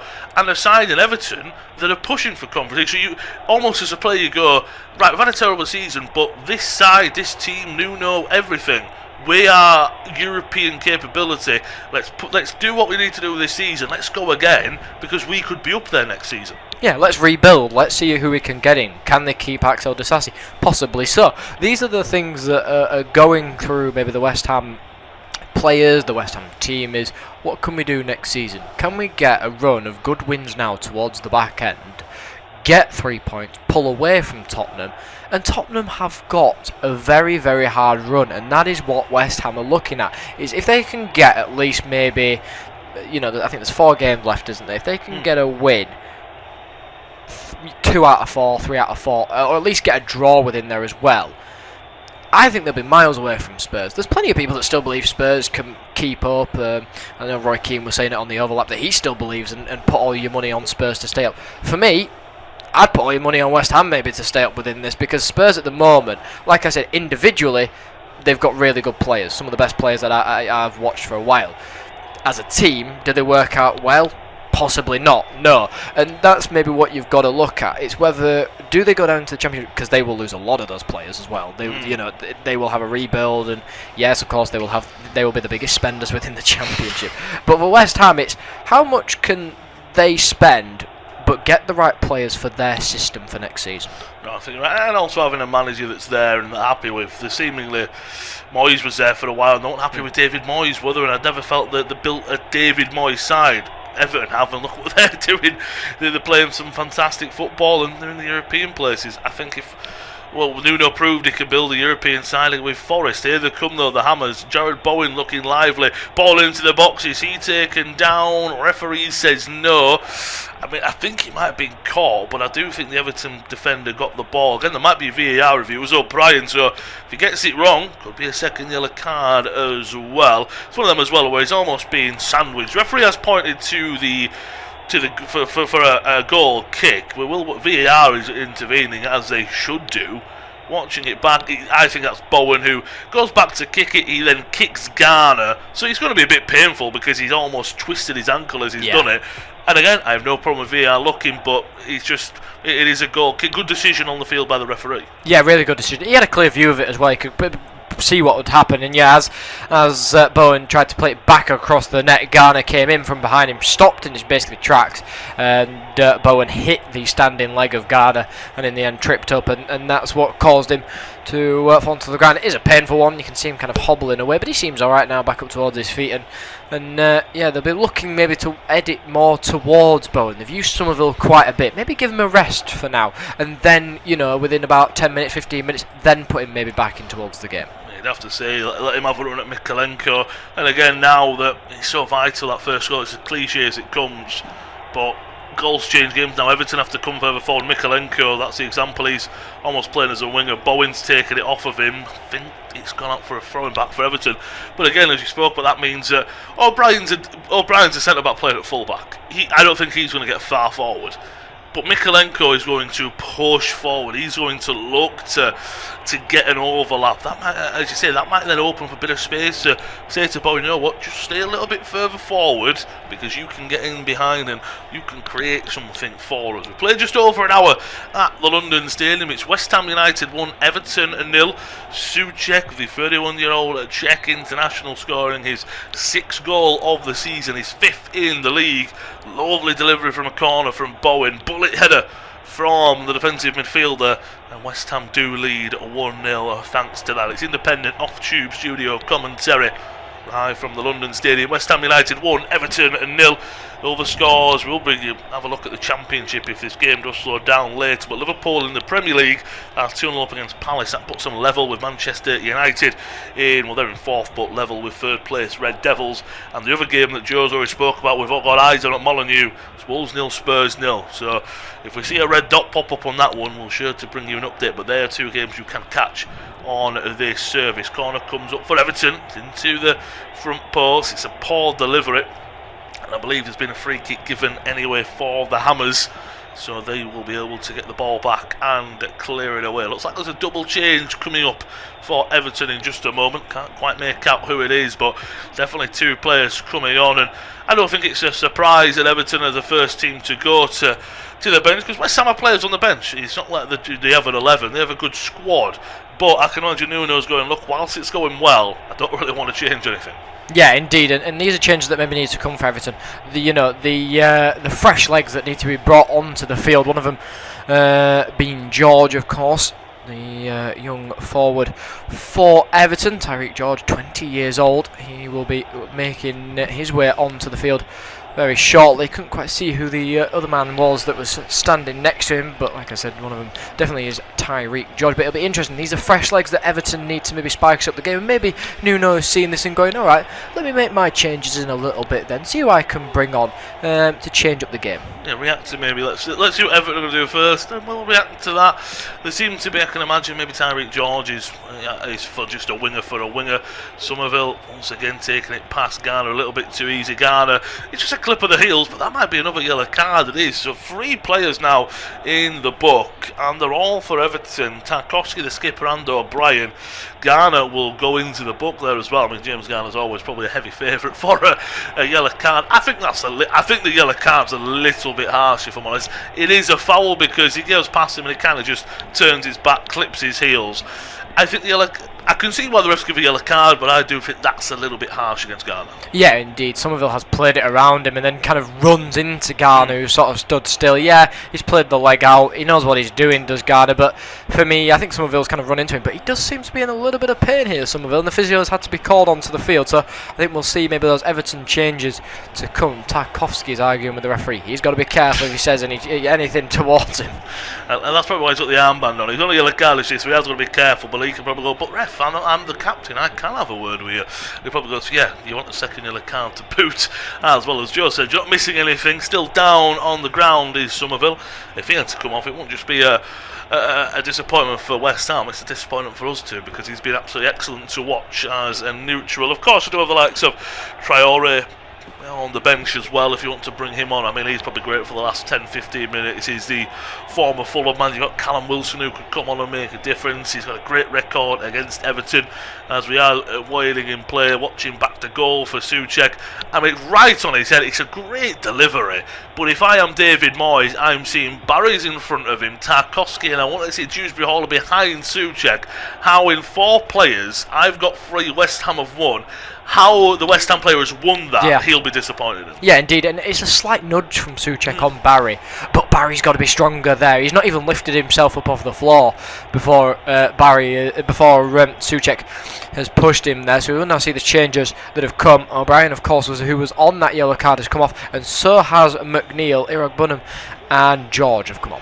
Again, I will look at it again. It was. I don't think Barry would. I think George would come on for Barry. And I don't think going for Ndiaye, so I think unfortunately he's the odd man out there. And I would imagine that, yes, O'Brien's coming off for Eric Bunnan, as Joe said. My assumption would be that Eric Bunnan goes into midfield and Garner goes to right back, because he's played at right and left full back a good few times for David Moyes this year. But unfortunately, that means that you're taking a yellow carded player off, but yellow carded player is slotting in at right back, if that's what's going to happen. So Somerville still has an option to have a run at a few yellow carded players. Off the field of play for the moment is Somerville, as his cross comes in, it's floated to the back sticks. Now Somerville is allowed to be back on to the field of play. Battling for it is Souček. Nice header into Bowen. He'll fizz one into the box. It's all the way through. Going down in the box there is Disasi very, very softly. And the referee, I mean, if I'm quite honest, I won't even be surprised if the yellow card for simulation came out there. I thought that was very poor from Disasi. Again, it looks like Ghana will slot into right back from the pictures we're seeing. Disasi watching it back. Is he clipped? Ghana, oh, you know what, I take that back. Ghana does have a little push in the back. Now, I don't think it's enough to take over a 6'4" defender, but Ghana is very much risking that by the slightest of pushes in the back of the defender. If it's ever so much a little bit, it's the few goals that maybe Ghana has on to Axel Disasi. You can see him pushing, and Axel Disasi's looking at that and going, alright, push me again and I'll fall over then, because the ball was already behind Axel Disasi when it was played into him. So he knew it was going behind him, so he just waited for that last push from Ghana to kind of go onto the ground. But for me there, Disasi's got to just stay up onto his feet. Even if the ball's gone behind him, which he knows, it then gives him a chance just to get back into that position, back towards his defensive, because that could have been an easy break for Everton there to go down, and then you're a man down with Axel Disasi on the floor. I'd say as well that if it's more on the shoulder, the referee can't see that as well, kind of that little push in the back. I think it's clever from Ghana. Again, we say push, it's almost he's just put his hands on his back and Disasi's gone down.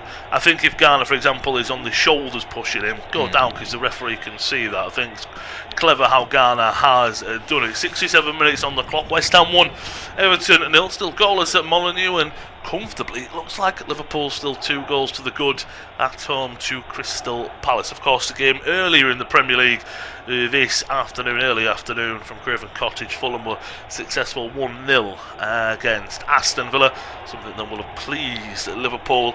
And of course, later on this evening at 5:30, big one at the Emirates, Arsenal against Newcastle United. Newcastle had a bad season, but as we spoke about, with how close it is, Newcastle, if they were to win this evening, they're well in the European places. And the devil's advocate, if Everton were to lose here as they are, well, that's a big win for Newcastle as well in terms of trying to climb the table. Of course, Arsenal looking to go back atop of the table, and of course at 5:15, big game from Wembley, Manchester City against Southampton. Again, all these games you can catch on this service, as well as a spot of Scottish football as Celtic host Falkirk at 5:30. Everton really dominating possession. Ndai for the moment's gone out to the right hand side and to the left as Tyreek George, and he's won a free kick there against Somerville, I want to say, is Ndai. And George is a great young player, but I think sacrificing Ndai to go to the right it's not benefiting you. Yes, the fresh legs of George are good, but I would keep him down that left hand side. Yeah, I definitely would. That's where he was causing more of the issues here, and this is where he gets a little bit more surrounded by the West Ham players. They know what he's going to try and do, which is cut inside onto that left foot and then try and open it up really for him. They're going to see that. They're going to know that that is coming and try and stop that almost instantly. Will be a free kick for Everton. Ghana, decent delivery in, but there's too many Hammers players there. Falls to the edge of the area. And Eric Bunham, probably one of his first few touches there. I don't blame him for going for a strike, but he takes a nice first touch and then he gets right underneath it and it loops over, probably ends up in the away end there. Yeah, it probably does. It's not the best one, but it's not the best clearance from Castellanos. It takes a nice chest down from Eric Bunham.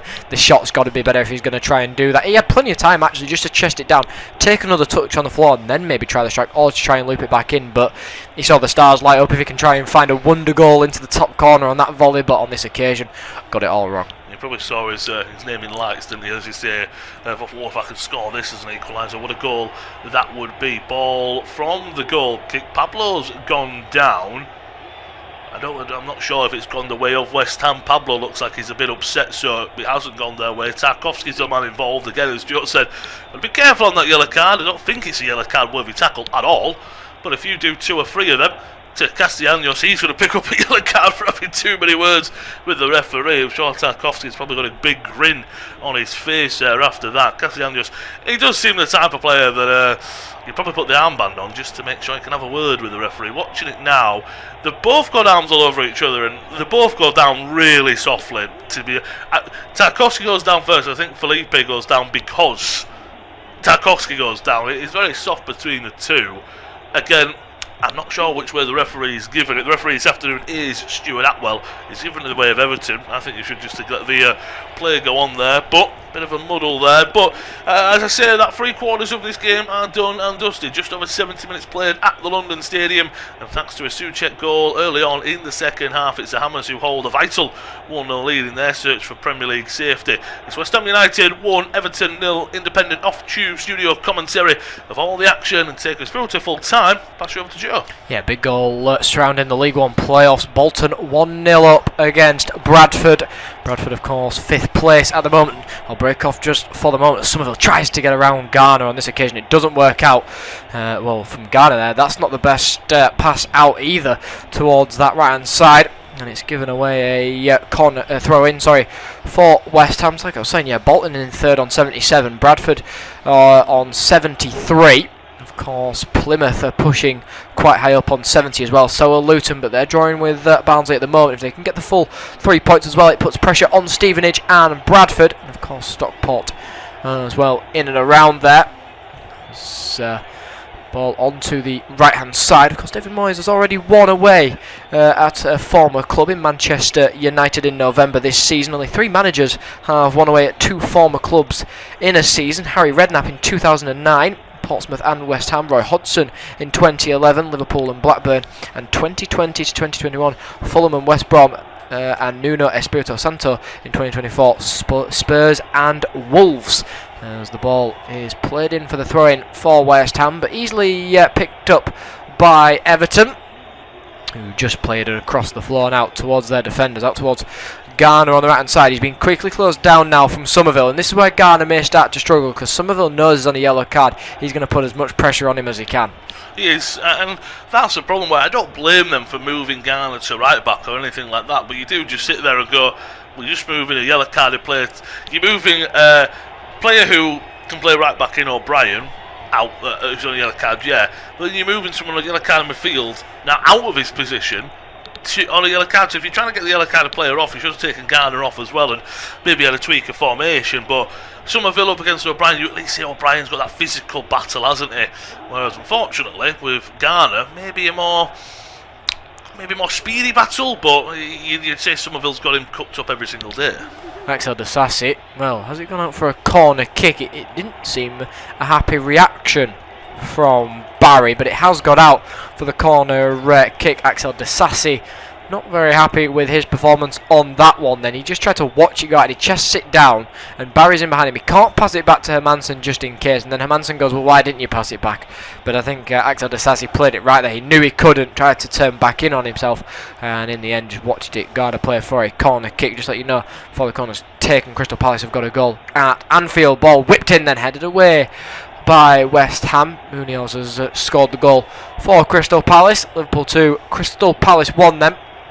Ball flicked back in by Garner onto Aaron Burnham. He tries to play it back across the face of goal towards Barry, who couldn't quite turn it home. The goalkeeper Manson got there in front of him, but a brilliant stop from him, but a brilliant chance from Everton. What a ball round the back. That was a lovely pass, and now you do feel that West Ham are sitting back a little bit and letting Everton come into the game. And you know what, if this was 10 minutes into the future, in the 84th minute, I don't blame them, but with 74, you've given Everton a lot of time to go and get an equaliser. Indeed. Ball on to the right hand side, shot comes in from distance, isn't the best one. Will it be kept in on that left hand side? It will be. Ball whipped back in towards the far post. Tarkovsky stayed up, his header can't be quite turned home. On to Dewsbury Hall, on to Ndiaye on the right hand side then. Back towards Dewsbury Hall, it's a poor touch from him. Somerville's chasing it down, nice from George there. Takes it away from Somerville. Back onto the right hand side. Ndiaye just doing a few 1-2s there with Garner. Cuts inside on that left foot, whips her ball towards the back stick. Will it be watched out of play? It will be, it just goes straight out of play. For the goal kick then, being watched out. So it will be the goal kick for West Ham then. Walker Peters just having a word with Souček as well. It's nice play from Everton there. We'll just see this one again. Yeah, it's nice. It's Souček who actually has to deal with it, and then it's finally away by Disasi. I thought the goalkeeper got a touch onto it, but it's lovely. But Barry there, he sort of stops his run towards it and then tries to re-go again, and that's where then he doesn't have the pace to catch up with the other players. Yeah, and I think that's just maybe a striker out of form as well. Just when you're a striker, you try stuff, don't you? But you're just not maybe... You've not got that instinct, if you will. You see it all the time in strikers, don't you? It's similar for Somerville as a winger. I thought he was poor for the first half of the season. Last few weeks, it looks like a changed man, doesn't it? Because he's got confidence as a player. It looks like Nuno was looking at his bench then, so it wouldn't surprise me if with 75 and a half minutes in, you've got to win the changes, haven't you? Just because I think a lot of these players put so much into it, get fresh legs onto there to help you defend this lead. Yeah, indeed, and of course Everton are without Beto at the moment, without Branthwaite, without Grealish as well, but Beto being mainly one of the big ones with a 37% conversion from his shots then. He's scored 7 goals from just 19 shots that he has taken. He's averaging a goal every 81 minutes. Before 2026 he'd scored 12 goals from 111 attempts, making that 11%, and averaged a goal every 271 minutes. So he's now bumped it up towards 37% then for Beto. As the ball is tried to be won back by Malik Diouf on the right hand side, but it's gone out of play for Everton for a corner kick. Last touch coming off of Diouf. And do we see the changes now maybe come for West Ham? I think they'll leave them until it goes out of play for the next one. Let's see a few players trying to maybe warm up on them sidelines. Maybe Nuno Espirito Santo getting ready for a few substitutions. Ball onto the left hand side for George then. He's inside the box now. Plays it in towards Barry. Oh, it's a brilliant save off of the line. Brilliant header comes in there from Souček. Shot comes back in. It's blocked out there from Barry. Well, it came out of nothing, really. That header coming in there from Everton's man. And they're saying it had passed the line. The referee's just having a word. Not sure what has gone on. Maybe it's the header that comes in from Souček to block it off of the line, to tip it onto the crossbar. I thought the goalkeeper had got there first. It's a brilliant header coming in from Barry, but what a stop from Souček. Oh, it's a great stop, isn't he? He's right place, right time. As you said, he's already had a great save off the line, hasn't he, in that time. It's his positioning, because he doesn't head it comes off his head, but he's in the position, isn't he, to go for a header there. Watching it back, my word, is that fantastic from him. I mean, we're watching replays of it, and let play. I know I love playing devil's advocate, but if West Ham stay up, that could be the picture of their season. That's a clean sheet that won them this game, that kept them alive in the Premier League. I'm not sure what the pause was for possible VAR. I don't know if there was a handball in the strike that came after it. Not too sure. We haven't had a VAR look. But the West Ham, they're going to make at least one change. I thought maybe a few would come, if I'm honest. Castellanos will be coming off. It looks like Freddie Potts was the man coming on. So you can imagine now that it might just be almost 4-3-3, maybe Felipe as the striker, if you will, Somerville off the left, Bowen off the right, midfield three of Souček, Fernandez and Potts, or even maybe saying to Souček, you know what, for long balls, you go play up top for the last just over 10 minutes. Yeah, indeed, but the change now coming.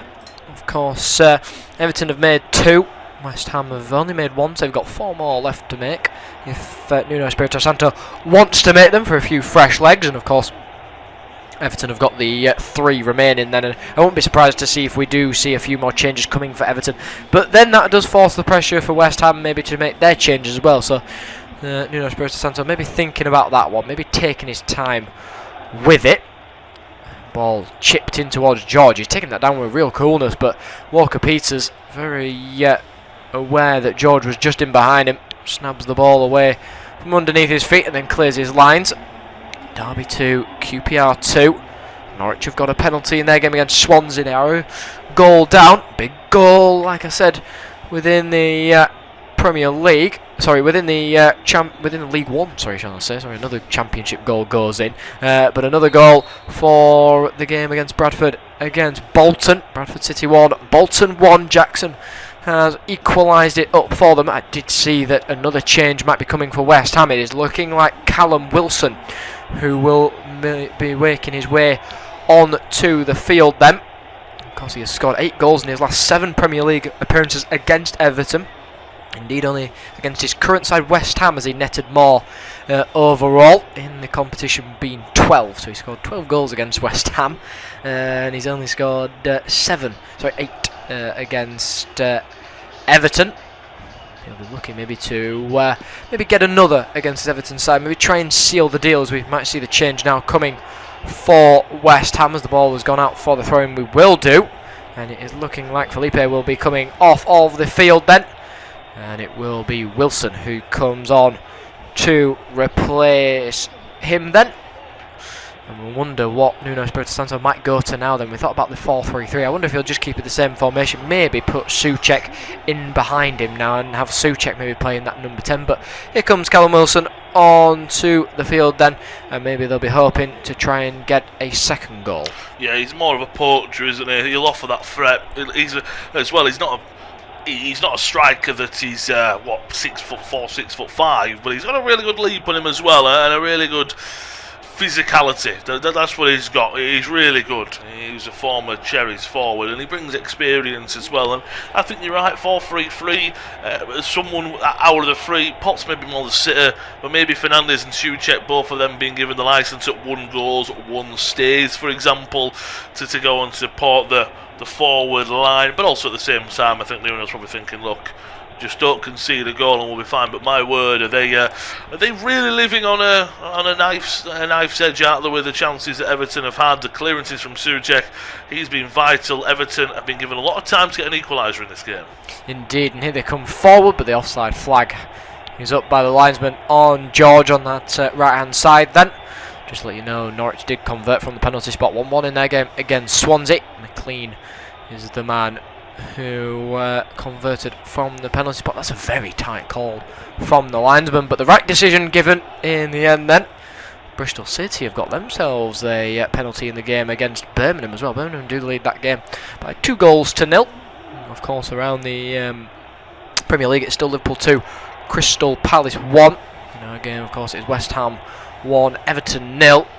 And the game between Wolves and Tottenham is still 0-0 as well. Ball down the left-hand side for Somerville. He's got round the back here of Garner, puts the ball across the floor, looking for Wilson. He's just a little bit too far behind him before it's finally cleared back to the goalkeeper. Well, very strange one from West Ham there, who booted it down towards the goalkeeper to try and maybe restart, but lovely ball in there from Somerville, yet again beating the player on the left hand side. This is, again, we've given him a lot of plaudits, but that was lovely. And I think what was good there is, I mean, it's like most things, what's your end product, isn't it? And I think Somerville's not a bad game for that, but that was a really good ball, as you say. And I think Wilson was caught maybe in two minds of, do I knock it back for an on-running teammate, or do I take a touch and turn and swivel? And then he kind of just again got caught in between two minds, and nothing came of it. But that just shows that, look, West Ham are still in this game looking for a second, because as we speak about, if they get a second, the game's done and dusted. But here come the Toffees.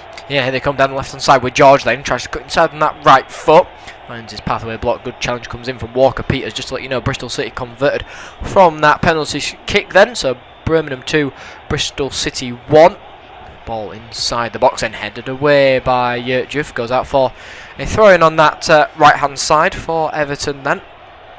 Portsmouth have got a third in their game against Stoke. Portsmouth 3, Stoke 1. And Sheffield United 2, Preston 3 as well within that game then.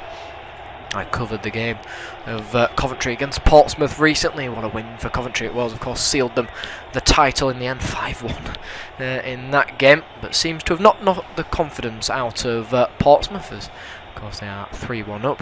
Is it a corner kick for Everton here, as it was played in from the throw-in? Referee's going over to have a discussion with a few players, and we'll see what has happened here then.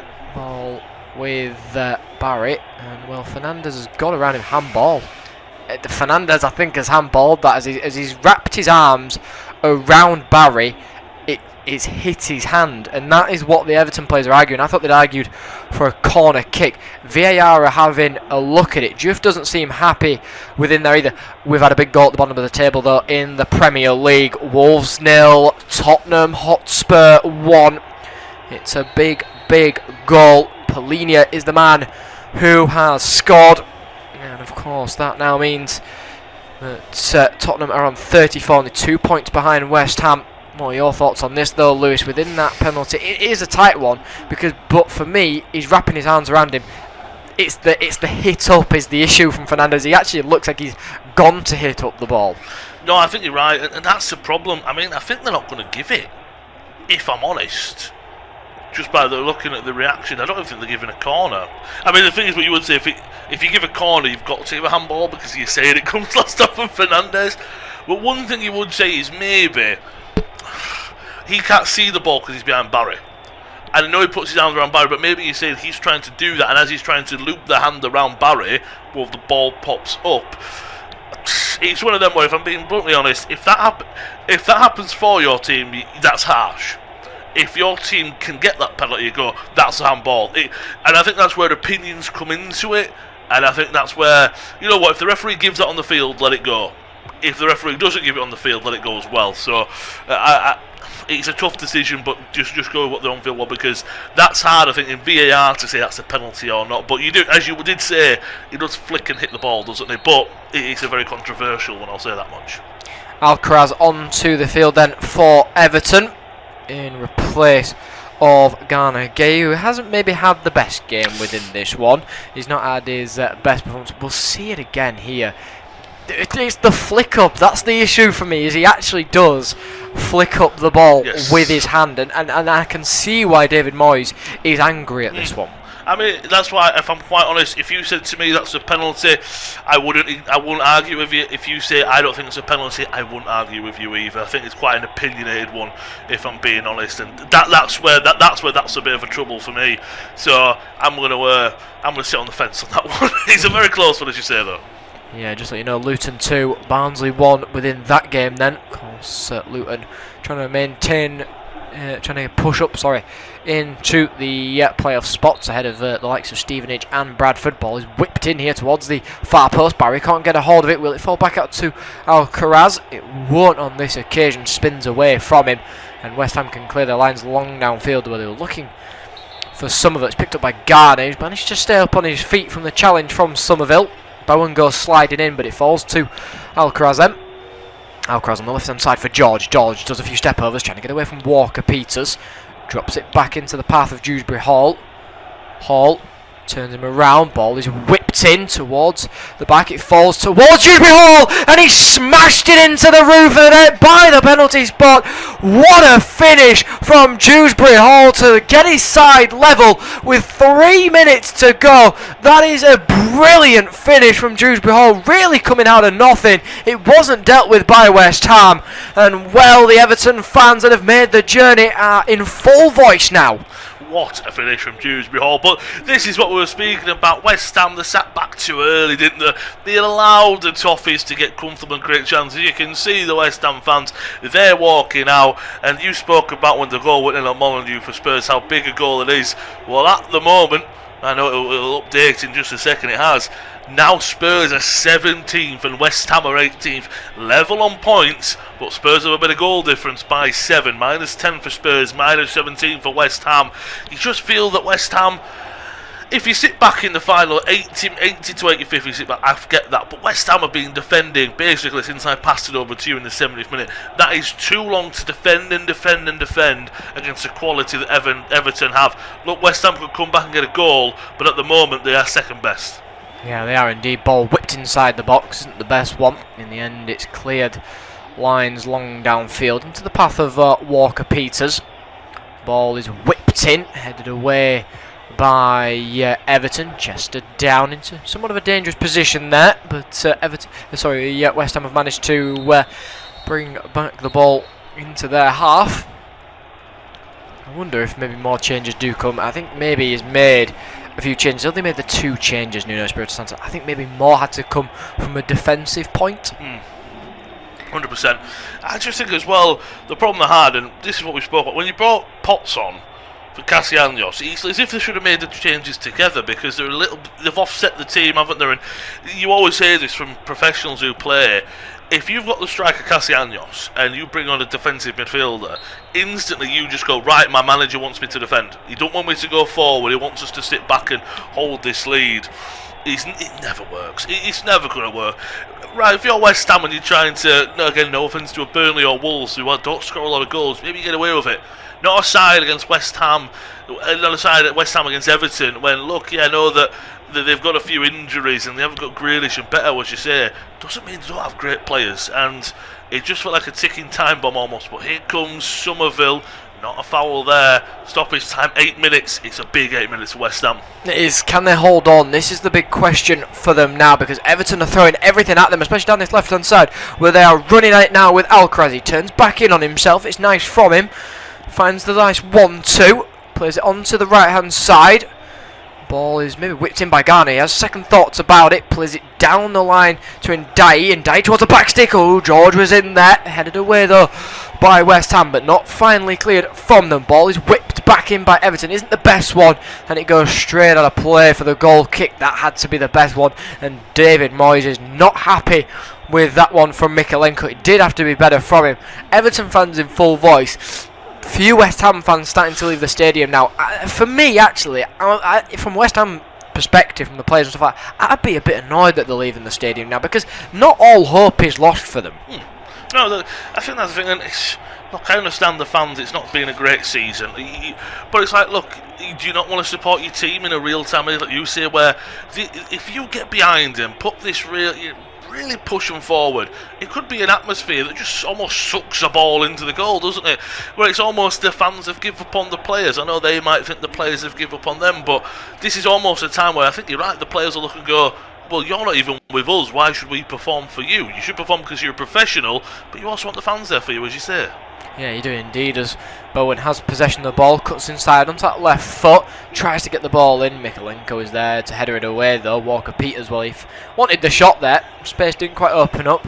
Juve, nice ball inside, it's a dangerous one, looking, it drops back, Wilson, it's into the back of the net, it's Callum Wilson, he's got another goal against Everton. What a ball inside, what a header back down, and maybe some of the fans that were thinking about leaving are heading back towards their seats. The bubbles are blowing into the air, he goes to celebrate with the fans. It is a big goal for West Ham and a big goal for Callum Wilson. What a goal. I mean, it's the right place, right time. It's a great finish, as you say. And the record against Everton, as you pointed out, it just continues to grow and grow and grow. That's where you get your big players. And I think you're right. Was it against Leeds when they were 2-0 down and they scored one and you saw the fans trying to get back in? I think you're right. I think they'll be doing the same. And, you know, I think we're right. I think the fans shouldn't be walking out. But maybe that's the players going, look, we've let you down a lot this season. But you know what? Here's us fighting for you. What is it? Is it Bowen at the back sticks with a big header as well? So that's just him coming up clutch. He whipped it in for Souček. He wins a big header there. He's basically saying, look, I can't score. I'm going to put it on a plate for someone. I need my teammate to step up. Wilson, he's got a player on the line, Tarkowski, but what he does, well, he hits it into the ground, so it's not just straight at Tarkowski. It's going to be an awkward save for Pickford or an awkward block. Big time for big moments, and that's Callum Wilson. What a goal for the Hammers. We've still got a good amount of extra time left, but that might have just taken the wind out of Everton's sails. It might have done indeed, but still time remains. About 5 minutes left to go within this game. Callum Wilson is telling him now, switch on, do not switch off, lock in a little bit now, defend, maybe try and push for a third, try and get that third goal now. Axel Disasi is doing the same. Think about what you do now, lads.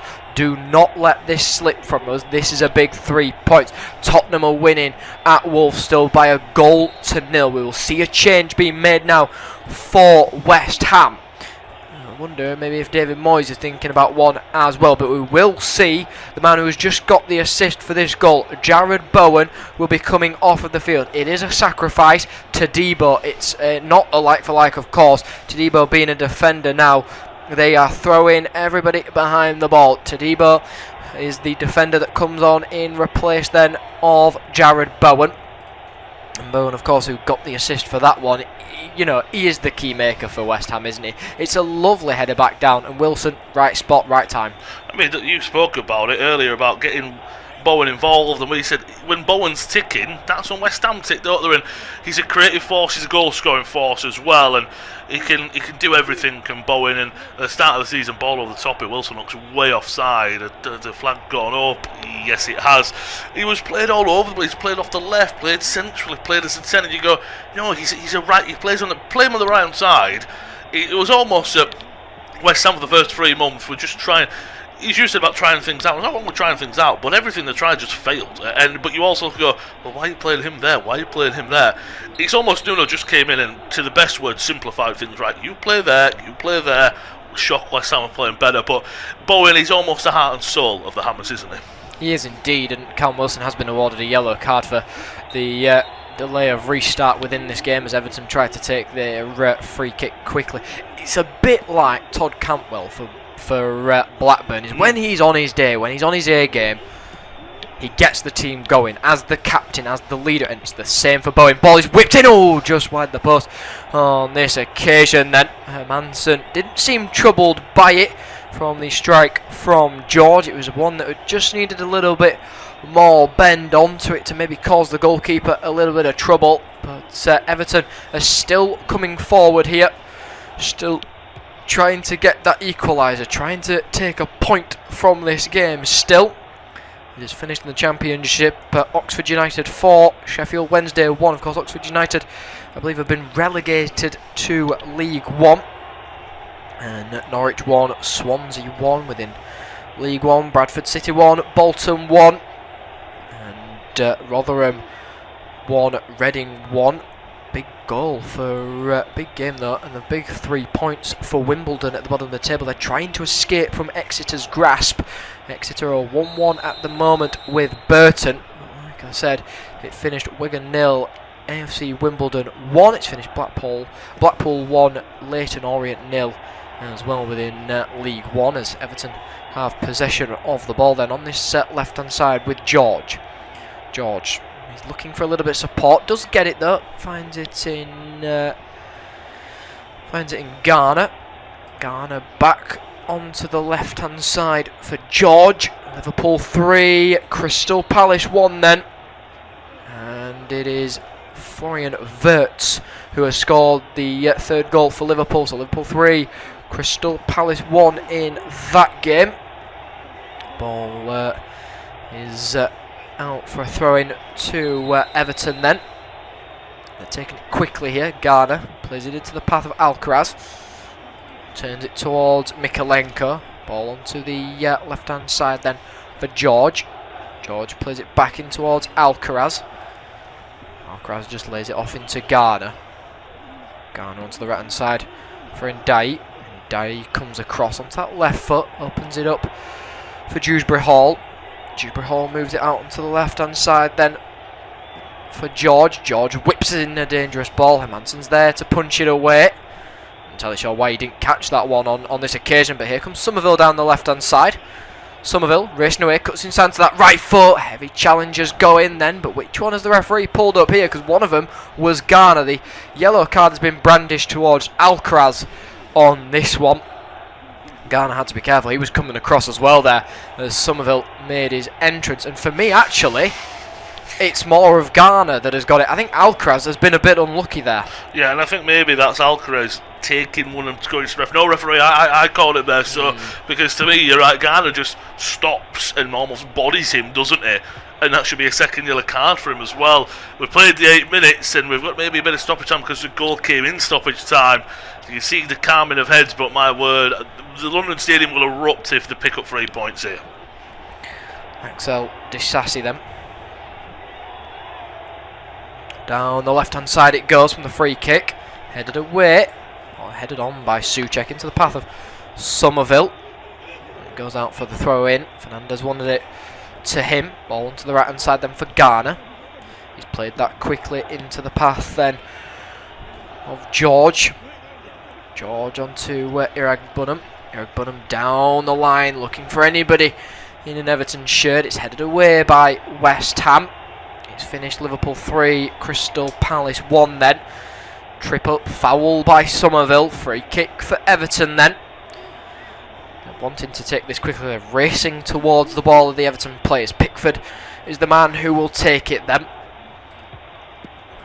Waits for the referee, waits for his players to set up as well. Pickford fires it in towards the far post. Headers go up. It's dipping down. Hermansen's there. Brilliant catch from him.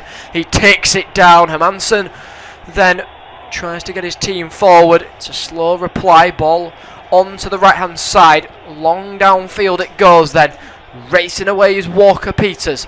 Walker Peters manages to beat his man. He's turned back inside onto himself though, but the referee has seen enough of this game. He has blown his full-time whistle. Then it's a shake of hands between the two managers, but it's West Ham who come out with all 3 points to push them 2 places away from Tottenham, 2 places away from the relegation zone, and it's